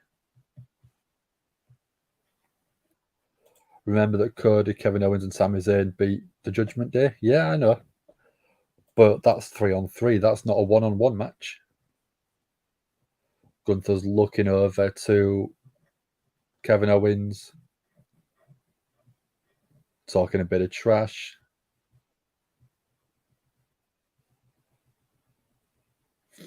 So Gunther was going for another big chop.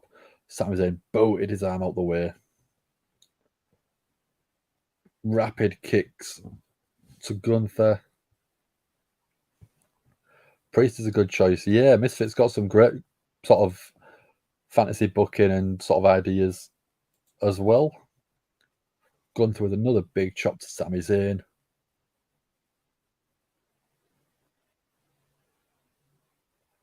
So Gunther going for a suplex off the second rope. Is he going to go for a superplex?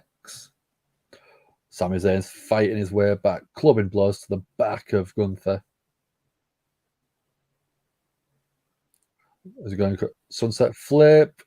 Powerbomb. Beautiful from Sami. 1, 2. Kick out at 2.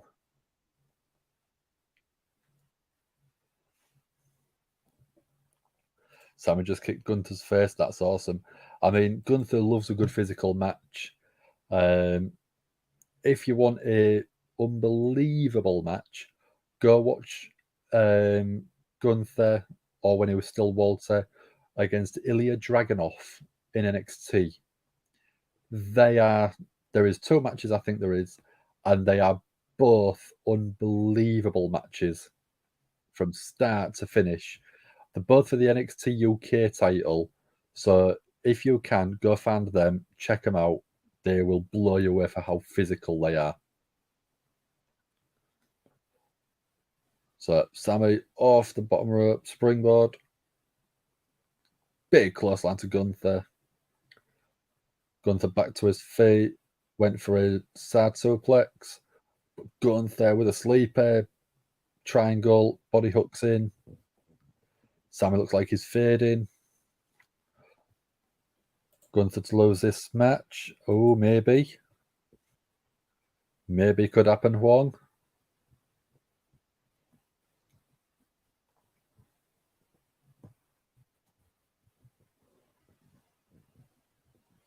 Sami going back to his feet, trying to get some momentum. Blow Thunder Bomb from Sami. 1, 2. Kick out at 2 from Gunther. AO Sky looking at the camera when she says, "Let the best woman win." Misfit loves her. You might like the thumbnail I've got for the weekend then.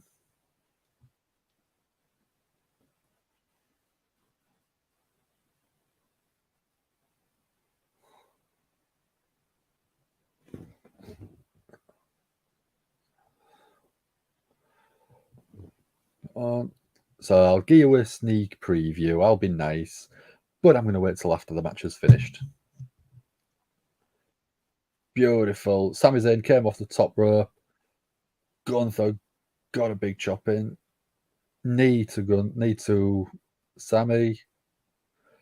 Gunther's going up to the top, which is a big guy going up to the top. Big splash. 1, 2. So close. Kick out at 2 3/4. Kevin Owens is off commentary, taking out Kaiser, who was up on the apron. Gunther helping save Kaiser with a big boot to Kevin Owens. Sami Zayn, suicide dive over the top rope, taking out Gunther as well. Mad action in this match.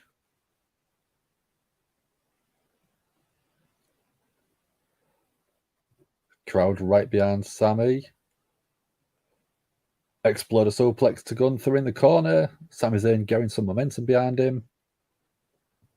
Sassy's going to be watching some indie shows this weekend. That's cool.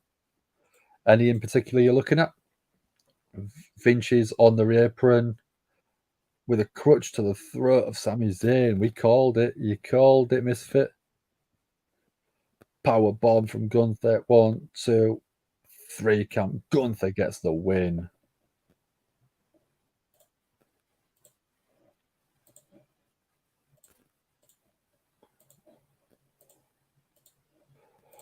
So Misfit feels, no, she's already winning. Yeah, I think she's probably been told. Sometimes it's told in advance far enough. Oh, Kevin Owens out of nowhere attacking Gunther, but the numbers game. Vinci attacking as well. We're getting Riddle. Riddle coming out, obviously with a little bit of a limp, selling the ankle. Flying knee to Vinci, going in the ring. Kaiser with a crutch to the midsection, and Gunther then to the back. That crutch is bent 6 ways. KO with a stunner to Kaiser.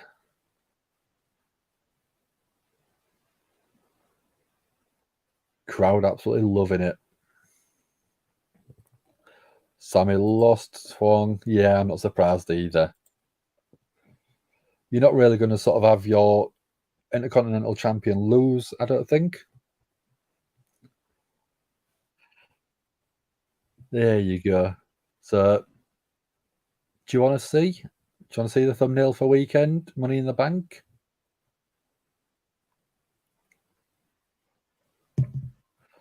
Let's have a look. Gunther wins. Yes, he does.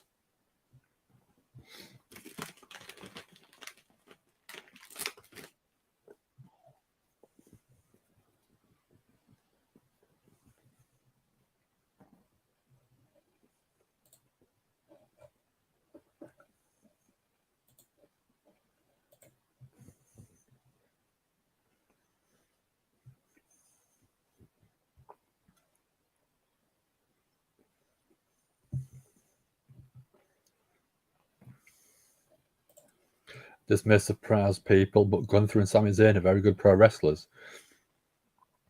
I think Walter and El Generico are probably a little bit better, though. El Generico, probably the best wrestler on the planet. No one knows who it is, but absolutely amazing. So I'll give you a little sneak peek before we get Balor and Carmelo Hayes. There we go. How does that look? That look cool? So I've obviously got the London sort of silhouette at the bottom. We've got LA Knight. We've got Io Sky. How does that look? Do people like that?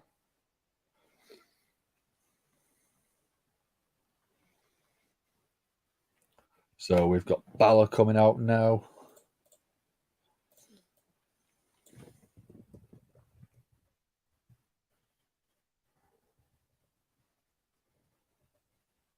Let's get that poll ready.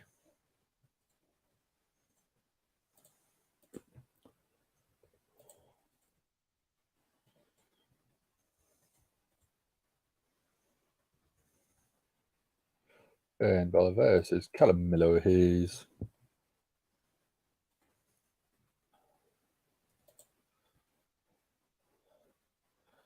There we go. That one. Carmelo Hayes. There we go. No one knows what happened to El Generico. No, that's the confusing thing. I've been trying to research it for a year or two. Can't find him anywhere. Thank you, Sassy. It looks, I mean, that's only on my phone, but on the bigger screen on my tablet, it does look so much nicer.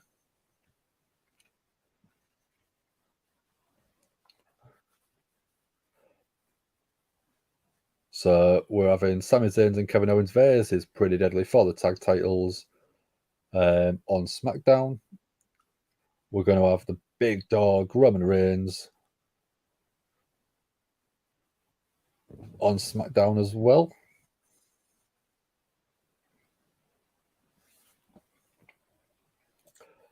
We know, Sassy, we're only having fun.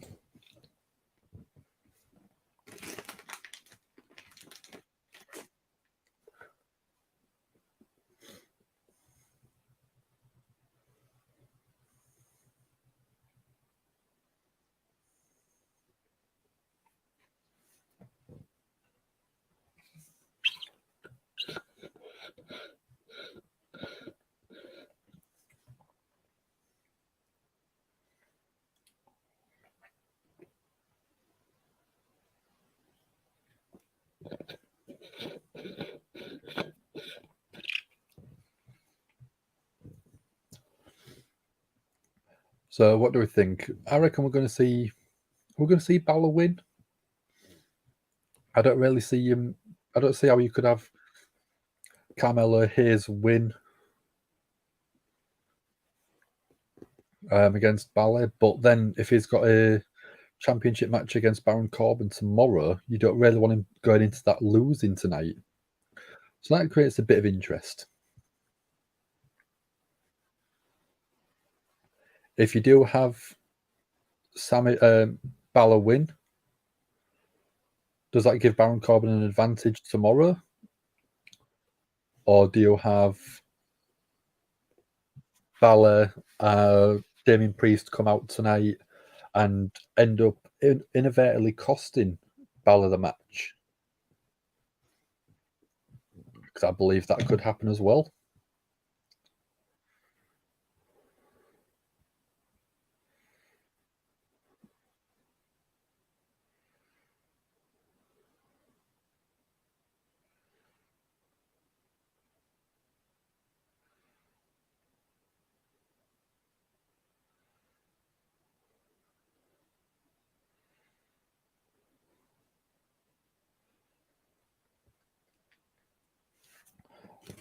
So we're still on commercial break.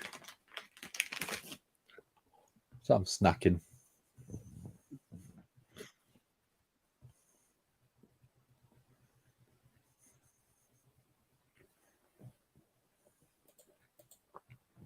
Yep.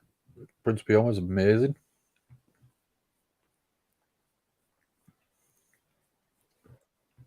Again, I've not seen him for a while. Hopefully he could bounce back and ricochet somewhere else.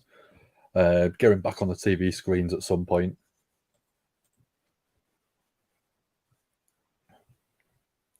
I mean, like Johnny Impact, Johnny Mundo. There's a lot of Johnnies in wrestling, I think. You've got, obviously, at the minute in WWE, Gargano. You've had Morrison. You've now got Johnny TV. Johnny Elite. Why are there so many Johnnies?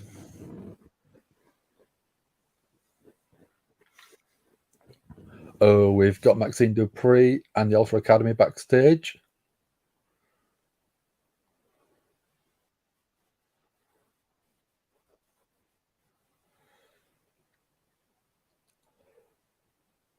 So we've got Chad Gable coaching, getting Otis to go faster. Maxine Dupree going stronger.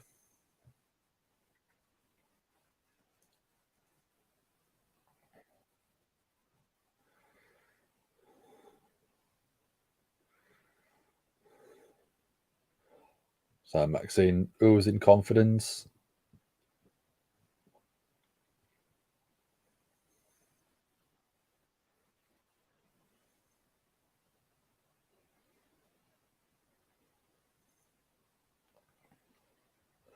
No way he does cardio.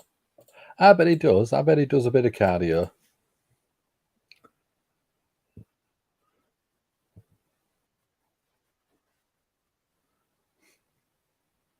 I can't believe how good Chad Gable is. He's so good. He's so funny. I'd put him in that show with Sami Zayn and Kevin Owens. I reckon that'd be hilarious.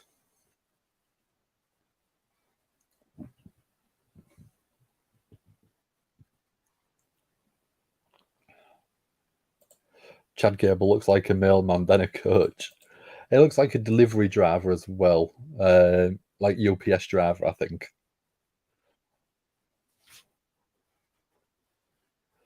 So we're going to recap of last Monday with Rhea basically destroying Natty before the bell actually started, I think it was.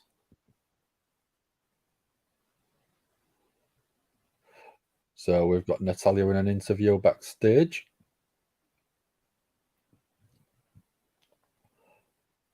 So Natalya's been asked where her emotions are after the attack last week.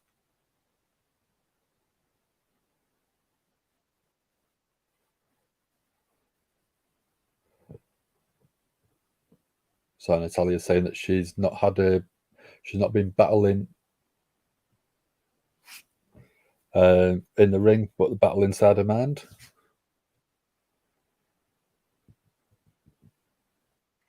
She's saying she's been broken and down and she's been shaken, but she's still standing there.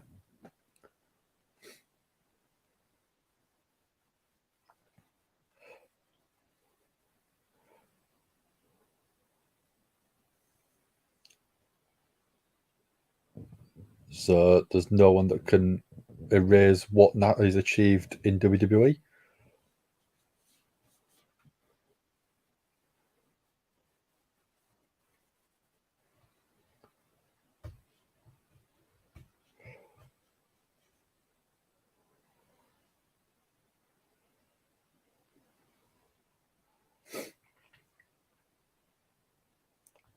So we've still got Balor in the ring, waiting for Carmelo Hayes.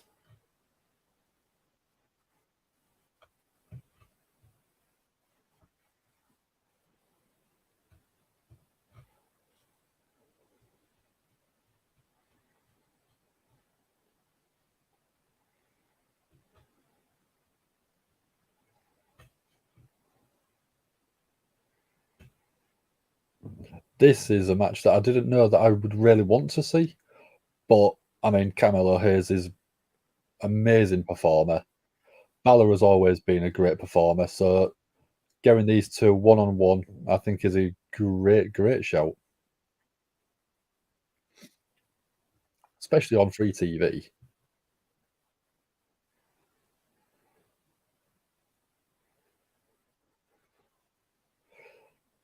And Melo's his debut match on Monday Night Raw, which I think is a great achievement.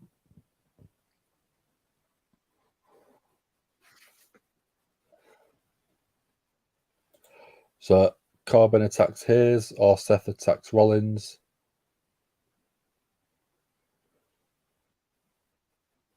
Or it can be the other way. Corbin attacks Hayes and Seth says, and maybe there's a few different options this route could go down.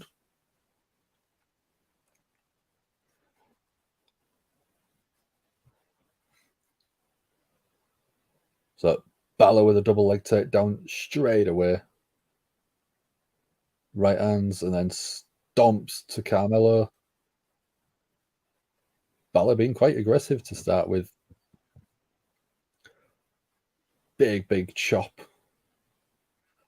to Carmelo and shoulder tackles in the corner.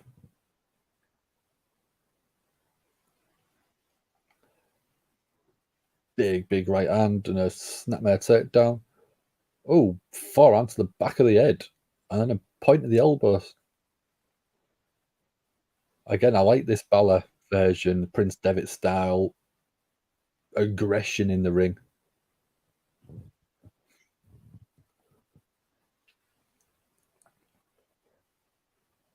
Carmelo back to his feet. Balor rotates to a side headlock. Carmelo with a punch to the midsection, trying to Get some escape. Oh, beautiful, beautiful standing drop kick straight to Balor's face.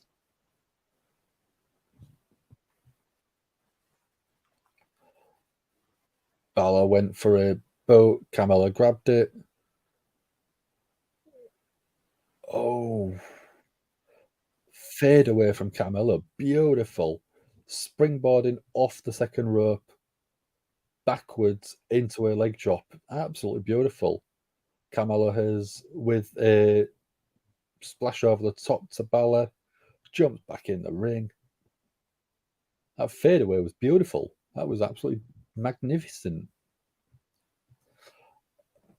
We got Daniel Wiley. How you doing, Daniel? You had a good weekend? You've missed a lot of bloody good action tonight. There's been quite a few bits happened that have been really fun. There has been some good matches. We've had not Seth Rollins. We've had Sami Zayn versus Gunther. That was a great match. We had Raquel Rodriguez versus Ronda Rousey, which was a throwaway, really. What else have we had, guys? We've had Dominik Mysterio versus Akira Tozawa, which was like a 2-minute match. Dominik won that one. What else have we had? We had Nakamura versus Ricochet, which, again, that was an okay match. At the minute, we've got Carmelo Hayes going up against Finn Balor. Sassy saying, "Hey, Daniel, how you doing? What did you get up to over the weekend then, Dan? Did you get up to anything good? Anything exciting? Did you watch Forbidden Door last night?"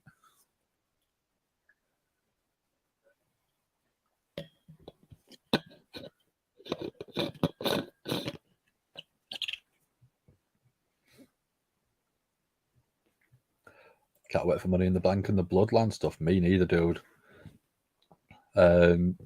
With Money in the Bank being in London, it's going to be so nice to be able to watch it at a reasonable time without staying up until 1 o'clock in the morning and then starting like I have done tonight. Because I reckon I think it starts 7 or 8 UK time. And then it finishes probably about 10 o'clock. So it's going to be so much more reasonable for me being able to watch the pay-per-view and then go to sleep and get a full night's sleep. Nothing exciting since there's no football on. I know there's no football, there's no American football. There's no Formula One at the minute. So, yeah, I'm bored. Apart from wrestling, I ain't got much to watch. I normally go in from work and I usually put whatever is on Sky Sports in the UK. But there ain't really a lot on. I've been watching a bit of the Ashes, not a great deal.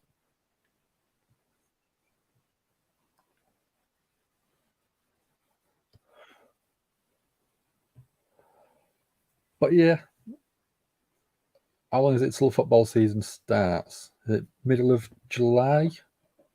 August time?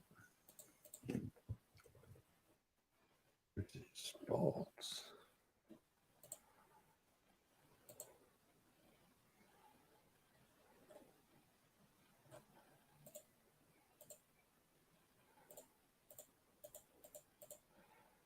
July.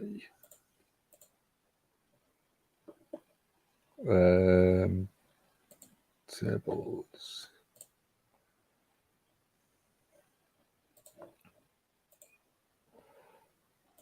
So looking at it starts on the 12th of August. So there's still like another 6-7 weeks until the start of the Premier League season. All we've got to entertain ourselves is our transfer rumours have been quite fun. There's usually some good transfer rumours. Everyone's after Declan Rice at the minute, aren't they? Arsenal are looking at bidding 100 mil.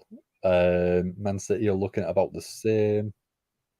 Harry Kane rumoured to go to Man United. Oh yeah, there's quite a few rumours. Carmelo up to the second rope. Oh, going for a springboard. but Balor just got out of the way. Balor's chest has got a big handprint from one of the big Carmelo chops.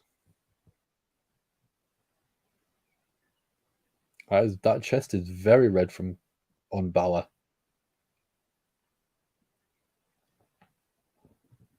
Melo blocking Balor's right hand attempt.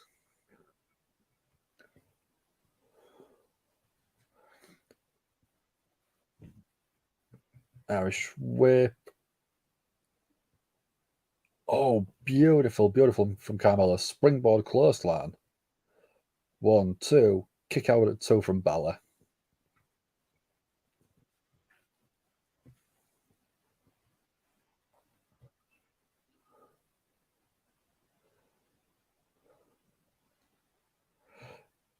Gundogan went to Barca. Yeah. A few people have been going across to the Saudi sort of leagues at the minute. There's a lot of money being thrown about from them.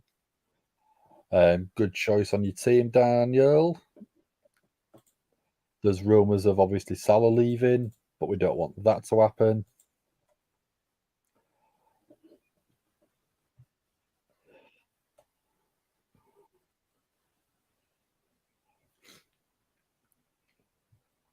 That Balor with a huge clothesline to Carmelo and just hit a beautiful sling blade. I need to put my teeth in.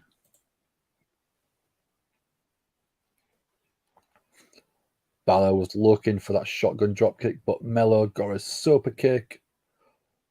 Springboard DDT, elevation. 1, 2. Kick out at 2. Ridiculous height off that DDT. Luis Diaz got Milner's old number. Yeah, I know. I saw he got that number 7.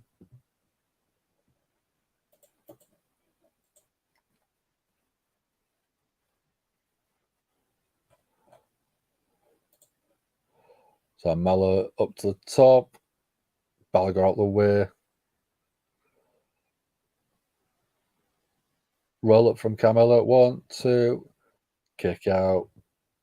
Melo went for a kick. But up on Balor's shoulders. Oh, gut buster. Beautiful from Balor.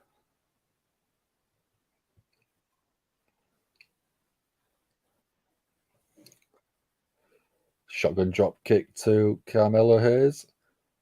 Balor, is he going to look for the coup de grace? He's going up to the top. Lands it. 1, 2, 3 count for Balor. The crowd don't like that. Me neither, really.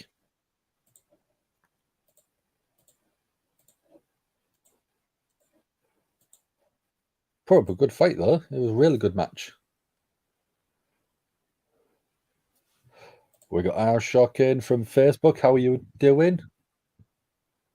Thinking wrong kind of football.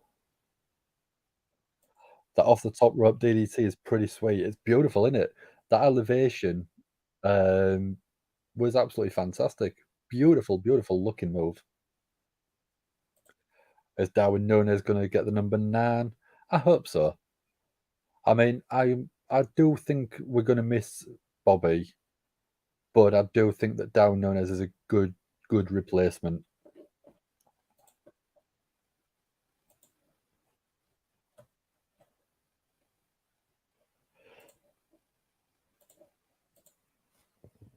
So we've got Cody backstage.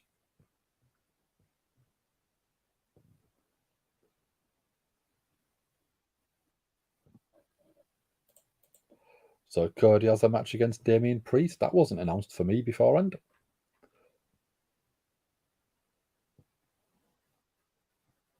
So Cody doesn't want to be talking about the Judgment Day. Don't want to be talking about Dominik or Rhea.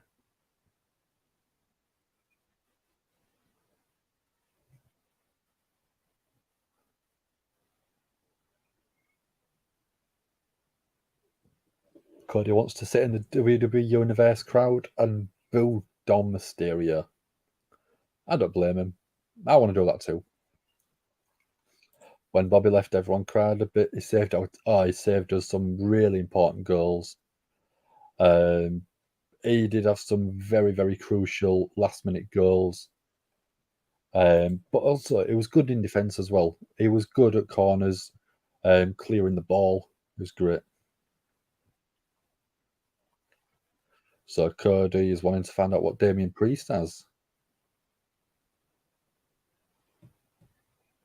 So we're going to recap in a minute of the Bloodline Civil War, which is just going to be a video package. It's not going to actually do anything. When does the NFL season start? NFL schedule 4th of August, so we've still got over a month for that as well. When's the 49ers? Pre-season. It's only the pre-season, but I don't care if it's something I can watch. I'll watch it. 13th of August is the first NFL 49ers game. That'll do me. When Salah leaves us, it's going to be the worst day ever. I know, but people said that about Torres and Suarez, but we've always found a very good replacement every time, I think. So I'm going to miss Salah, but I do think that we'll get a good, solid replacement when he does decide to leave. So I'm not worried.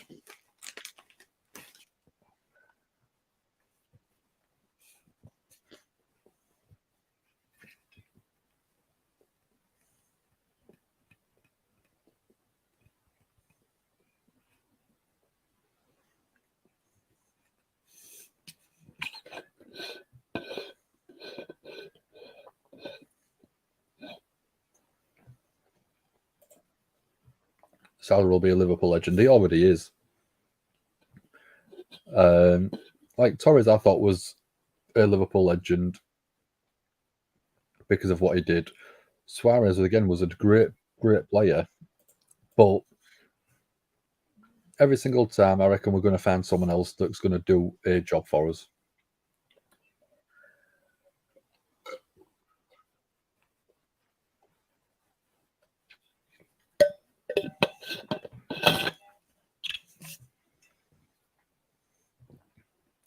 Missed Pharaoh's WWE debut? Who? Pharaoh?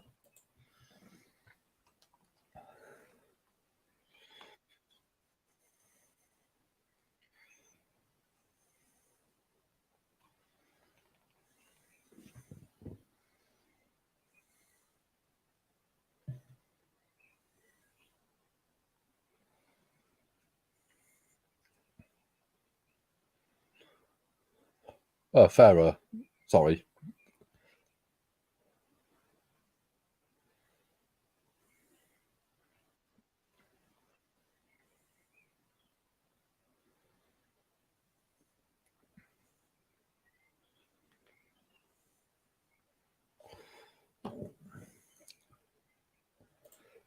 So is Gerrard actually a great legend and never won the Premier League with us? So is he or not? I think he is no matter what he won. He was a foundation of the team, I think. He is very similar to what sort of like a Henderson is, although I think that Gerrard is so much better at the role. Similar to what sort of Lampard was. He was the link between the defence and the attacking. If you watch what he did, a lot of the times it was off the ball runs that he would do to create space for other players. But he would also defend solidly. He could come up with some important goals at times. And the team rallied behind him. If you look at the Champions League final 05, the first half 3-0 down.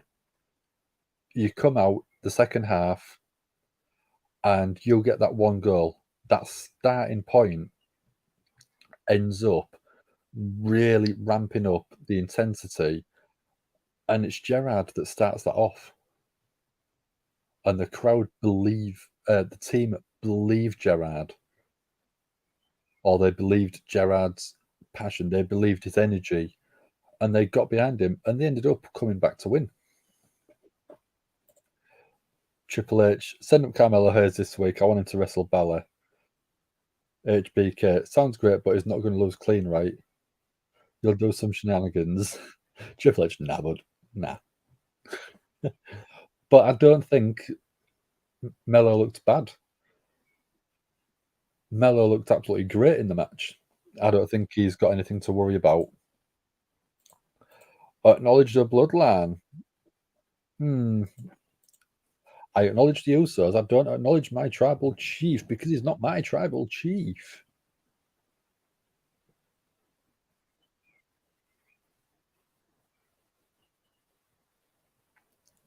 So again, a recap of last week. Ridge Holland ended up taking a Samoan spike. So Sheamus called him out one-on-one.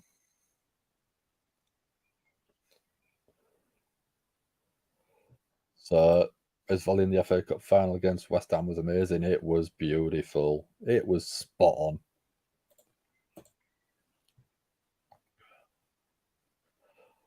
So we're getting a recap of the match, Sheamus versus Solo. Solo basically slamming Sheamus through the barricade and the match being called off.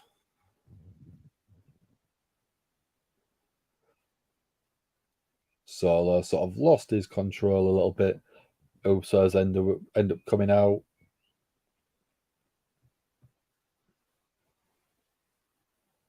End up taking down Solo.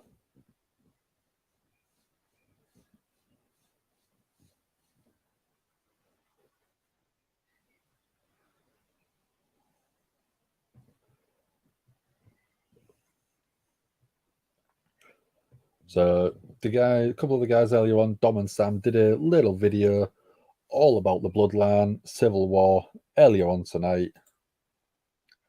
So if you haven't already, do go check that out. You can see it on the channel right now. Basically, it's the Bloodline story, WWE's best ever, because it has been a good 2-3 year storyline build.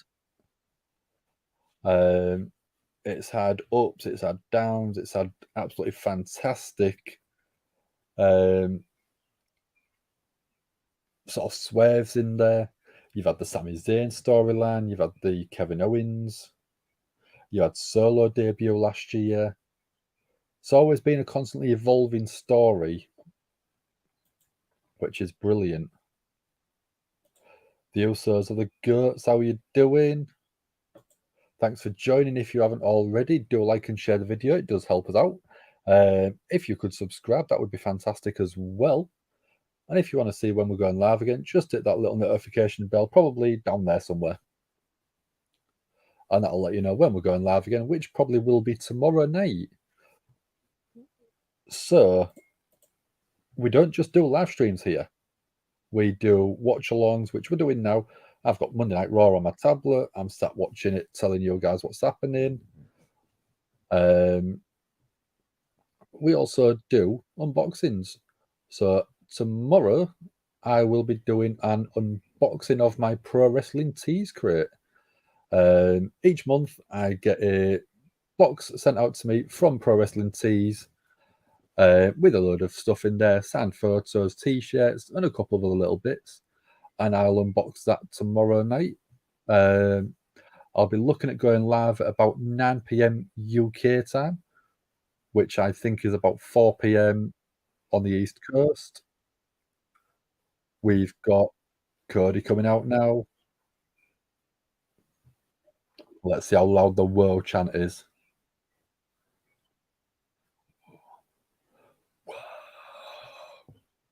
Massively loud, as always.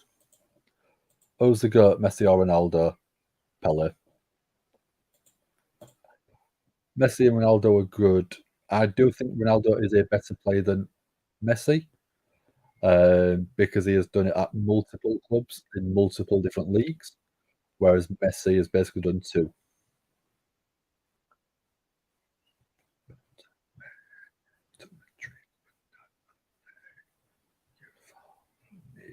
till the end. I am making it still gives me goosebumps every time I sort of listen to the Kingdom Downstate song that Cody has as his entrance. I just go back to watching it at WrestleMania in person, live, and just the goosebumps are just next level from it. As Ronaldo won the World Cup, I don't think you need to win the World Cup to be the GOAT. So up next, we're going Cody Rhodes versus Damian Priest. Let's get the banner ready.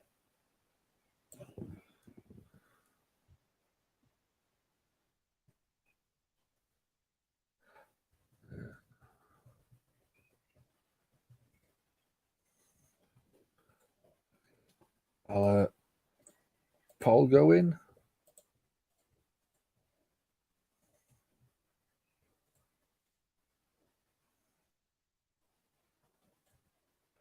There you go. Get your votes in.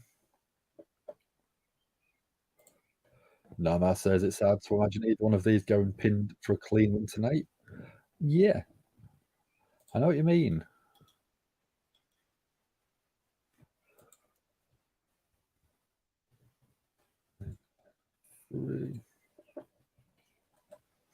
Let's have a quick look. I mean, Damian Priest's in the Money in the Bank ladder match, so he doesn't really have a singles match to need momentum going into. He could still win that match with a loss tonight. Obviously, you don't want Cody losing going up against Dominik Mysterio, but could you see Dominik coming out and interfering? Both are heading into big matches, but I think that Damian Priest has the ability to have the rest of the performers in the match help cover that. Whereas you don't want Cody to go into a one-on-one match with a loss.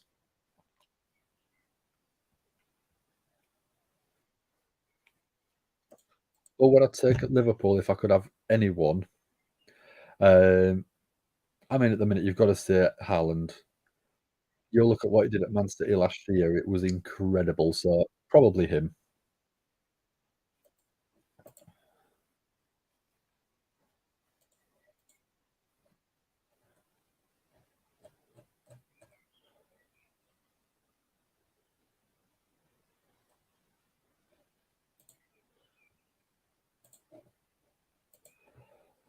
So I think this will obviously be the last match of the night.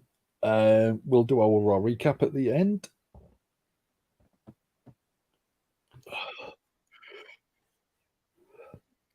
Down, I'll do that next season. Are you hoping or are you telling me? Because I think Darwin Nunes is great. I think that he has the potential, but I don't know if he will. And I'm quite excited to see Trent playing in midfield because I think when he played for England, that was great. Maybe Dom comes out somehow costs Jamie the match. Things have been a little tense between the two lately. Good choice. Good chant. Good shout there. Bit of both for Darwin. I'd love for you to be right, dude. I would love for you to be right. I'd want us to start off with a big run. 6, 7, 8 games unbeaten. That'd do me. Just coming up to the sort of October, November time, I'd want us to be at least top 2. Can't wait to see McAllister. Yeah, I think he's going to be a phenomenal player.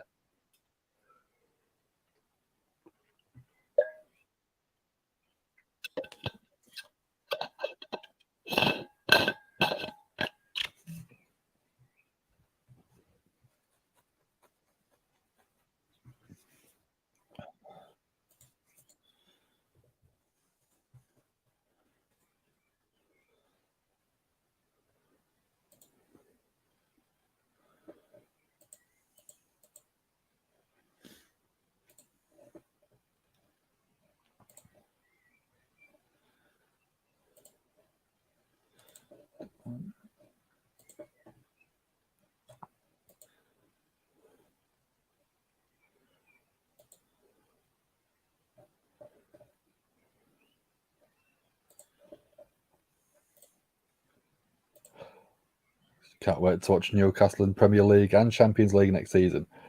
I'm blown away by how well they did last season. Going from sort of being promoted a couple of seasons ago to basically being fighting for top 4 position and then going in the Champions League. It's amazing. Just to see how they do. I think they will do quite well because I reckon they're still going to invest a chunk of money. If they're going to invest, they should have the squad there to be able to cope with the Champions League.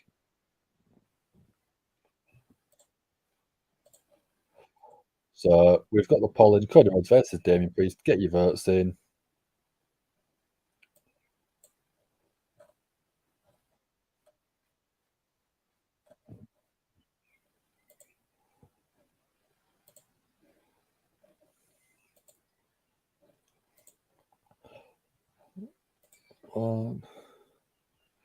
Jesse Perez, how are you doing? Stay tuned for the 1100th episode of J Dude's Reviews. How are you doing? Thanks for joining, dude. So we've got Damien Priest with a sad headlock on Cody. Cody shoves off, but eats a shoulder tackle, taking him down.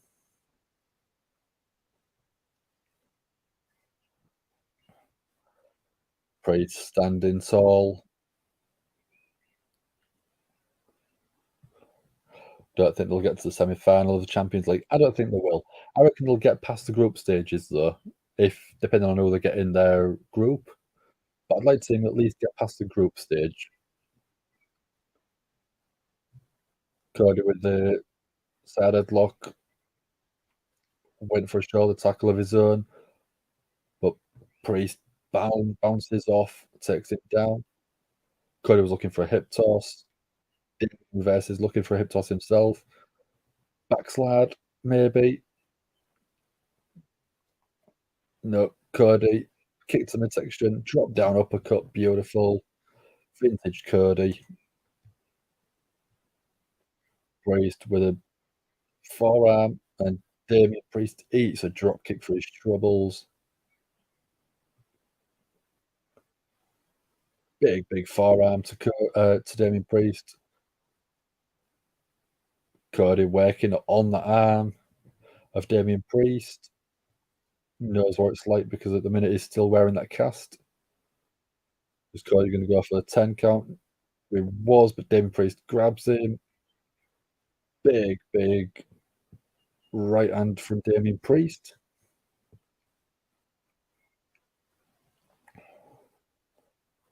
Priest stomping in the corner.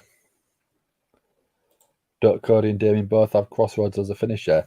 No, Cody's got Crossroads. Damien's got South of Heaven Chokeslam now. That's what he's been using as his finishing maneuver lately. Sassy saying, "Hi Jesse, how we doing?" Damien Priest standing tall, looking strong. Picking Cody up. It's good suplex, but Cody reverses it into a vertical suplex. Delaying that vertical suplex, but then face first. Out comes Dom, out comes Rhea.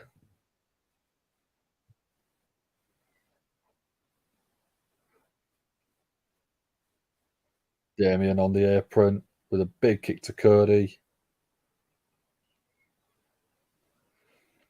Damien dragging Cody over to the ring post. Legs either side. But Cody drags Damien into the post. Cody, suicide dive to Damien Priest on the outside. Damien Priest tossed back in. Cody's walking over, shouting, "What a Dom!" But Dom adds behind Mammy. Flatliner from Damian Priest as Cody got back in the ring.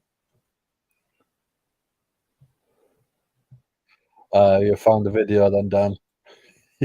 Yeah, people sort of. I mean, it's like almost 20 years ago now. I can't believe it's that long. But yeah, I was North UK champion of Magic for 6 years. So my local sort of news read the local paper, saw the article in the paper, and sort of dragged me out of school in a good way to appear on Look North, which is a local news show in the area. Um, and then I got to sort of be on TV. If you don't want to go watch it, you can always go to YouTube and find it on there. I'm not going to tell you exactly what to put, but you can go check it out.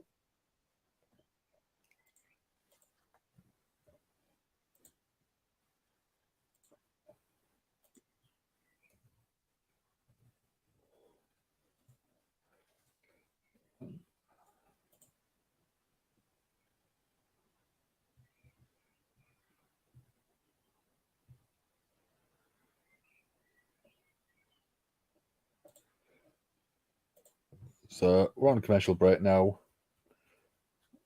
So who do I think's winning this one? Let's have a look at how the poll is doing. So it's 50-50 at the minute. Cody Rhodes, 50%. I know it's on my YouTube channel. I was hoping people would work a bit harder to try and find it. But I don't put anything really on my YouTube channel. Most everything I do is on here with the guys.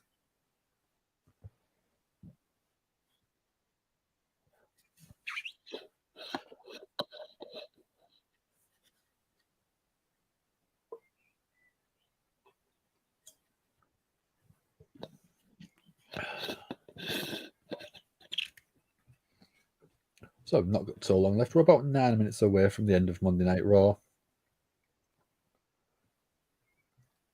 And we'll do our Raw review.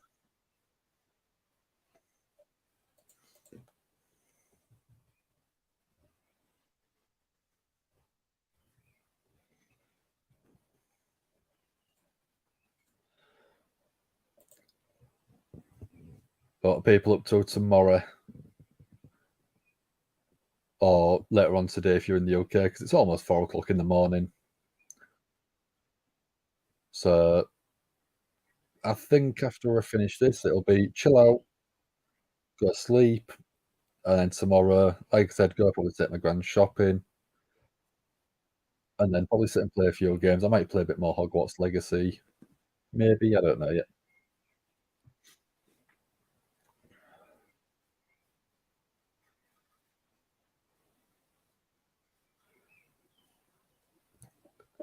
Jesse says, "Hi, Sassy." Sassy's one of our moderators in here, Jesse. So she basically makes sure everyone behaves. As long as you're nice, she will be nice to you. Won't kick you out or anything like that. So just coming back to Monday Night Raw. Cody Rhodes versus Damian Priest. Damian Priest. Broken arrow, beautiful to Cody. 1, 2, and a kick out.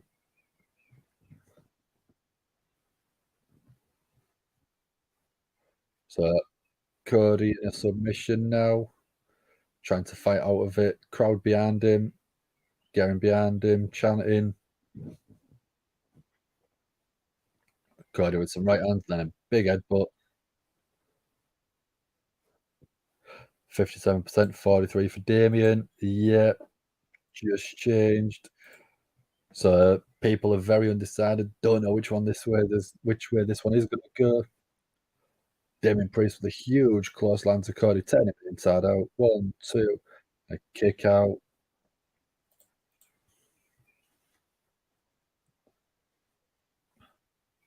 Rhea on the outside shouting at the ref to do a count of 3.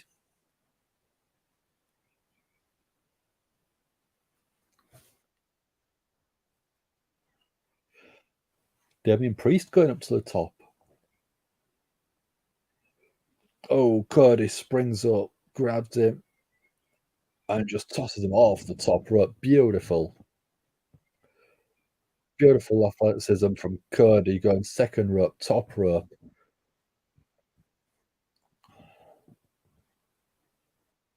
Crowd chanting Cody now. Right hands.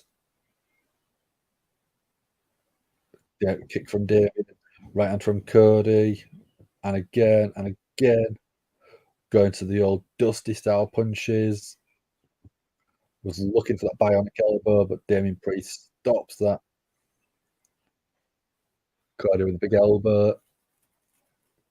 Cody in the corner, going out the way. Snap slam for Cody.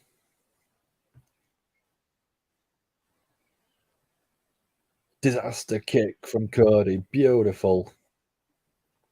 Priest still on his knees. Hasn't gone all the way down yet. So Cody going back to them jabs like his dad Dusty. Bionic elbow. Goes for a pin. 1, 2. Kick out at 2. Priest being worked on, being given a being given a big match. Cody has to obviously keep his eye on Dom and Rhea on the outside. Cody was looking for a figure 4. Priest gets out of it. Cody was going for a splash in the corner. Headlock driver from Damien Priest. 1, 2. Kick out at 2. Liv and Raquel going to beat Ronda and Shayna Bayzler? I hope so. I want Liv to come back and just win the title straight away because I think she's great.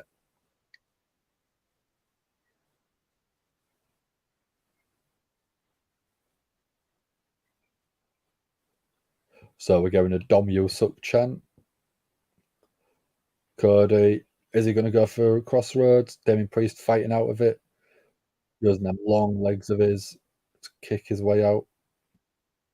Cody's looking for a pedigree.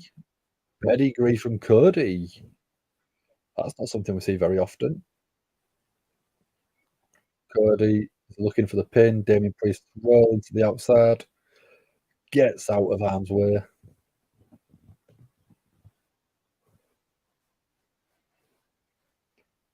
You hit Dom, Dan. Why'd you hit Dom? What's he done to you? So Cody on the top rope. Damien comes in. Cody jumps over, gets out the way. Super kick from Damien Priest. Right on the button. 1, 2. Kick out at 2.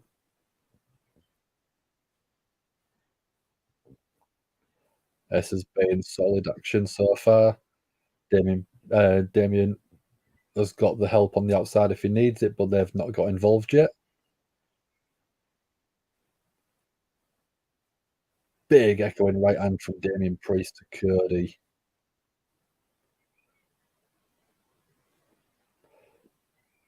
Damien Priest off the second rope, but eats a big super kick. There we go. Mammy has jumped up on the apron, distracting the ref. Dom took a bit of advantage. South of Evan. 1, 2. 2 count. Super close to going that 3.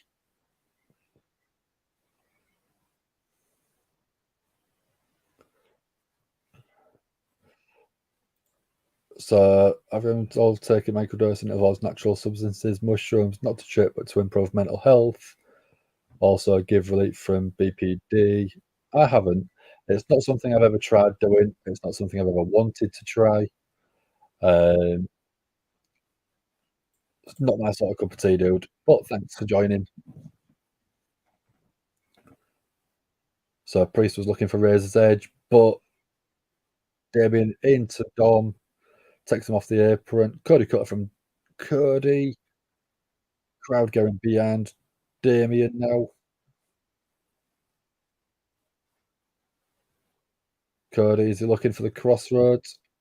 Lands the crossroads. 1, 2, 3 count. There we go. Cody gets the win.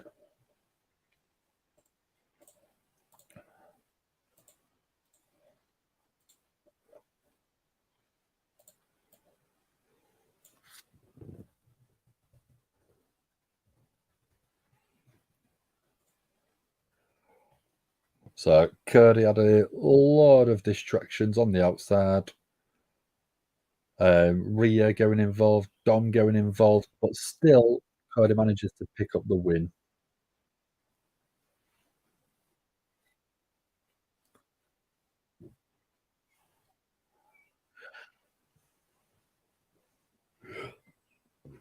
So Saturday you've got Cody versus Dom at Money in the Bank.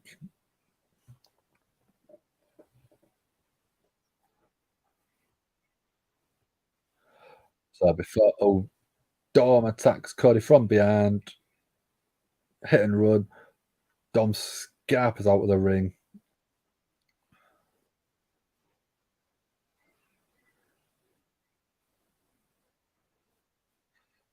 Dom is just cheap shotting Cody every chance he gets.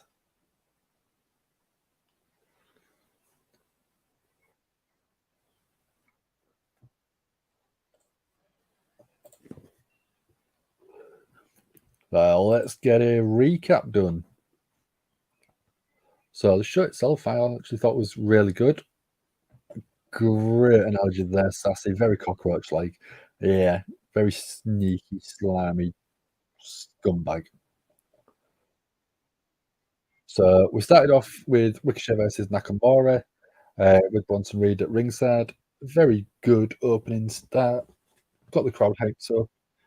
Two absolutely brilliant performers, both over with the crowd.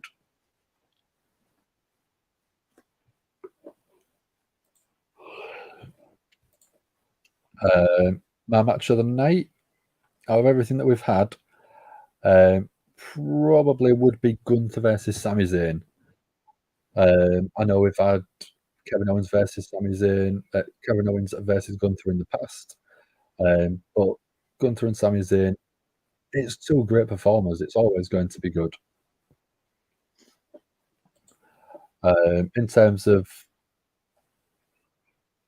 the match itself, it was long enough. It was entertaining. It had a good story. Sassy's going for Ricochet and Nakamura, the opening match. Again, it was a great match. I can't disagree with you there. But my personal preference is always going to be a Gunther match, usually. My performer, yeah, I'd probably go Cody. He's always great in the ring, outside of the ring, on the mic. He's always solid. Friday night will be entertaining. Jokes of the Bloodline, 100%, dude. 100%. It's gonna be. Sassy's gone 5.5. I think the show itself is actually great. I think Carmelo Hayes versus Finn Balor could also be a shout for match of the night. Because again, that was a great match, pouring over Carmelo Hayes, even in defeat. And I think that out of everything, I would probably give that show a good 7 out of 10. I think the 5.5 rating is a little bit harsh, but we know you're entitled to your opinion, Sassy. Daniel's only going to Cody because of the dog. Oh, yeah. I mean, seeing Pharaoh, we haven't seen him for a long while, so seeing Pharaoh was quite nice. Completely forgot his name when I saw the dog. But in terms of Monday Night Raw, it was a good show. It had good matches. It still did have the feels of a Vince McMahon booking because there was only one match announced beforehand and a couple of little segments. With Triple H doing it, we did usually get 2 or 3 matches minimum announced, and then a couple of segments. So, in terms of the card itself, it was very good. I was happy with it. I enjoyed it. I will be back tomorrow night at 9 o'clock UK time. 10 o'clock maybe, depending on how I feel. Make it a little bit later for you guys because I will be doing an unboxing of my Pro Wrestling Tees, Pro Wrestling Crate from March, not March, that was a while back, from the May edition, or is it June? I can't remember. One of them. And we'll probably be here on Wednesday to cover AEW Dynamite on the fallout from Forbidden Door. Sam will probably be here on Saturday to cover the Friday night to cover the Smackdown before Money in the Bank this Saturday. So there's quite a few bits going on the stream. We'll probably still have some 2K gameplay coming in from Anne every so often when he gets a chance. But yeah, Sassy's minus due to matches not needed. Okay. Yeah, like I said, I agree. I'm not going to say you're wrong because that's what an opinion is. An opinion can never be wrong. But again, everyone who has joined us, thank you very much for joining us. If you haven't already, do like and share. We do appreciate every little follow you do, every little share that you do as well. If you haven't already, just tick the notification bell to let you know when we're going live again. And if you want to send me a message on Twitter, you can do it just there at Dan Hargreaves 88. So you can send me a message, what you think the show was like, what your rating was, or if you want to sort of send me a wrestling question, you can send me that and I'll answer it for you, or I'll do what I can. But again, thank you very much, everyone who has joined us, and I shall see you soon. So we're going to give it 5, 4, 3, 2, and 1. Oh yeah. This is the hardcore legend, Mick Foley. Well, hello and welcome to Give Me a Oh Yeah. I hope everyone there, right there in Yorkshire, is having a nice day. Bang, bang. Have a nice day. Yeah.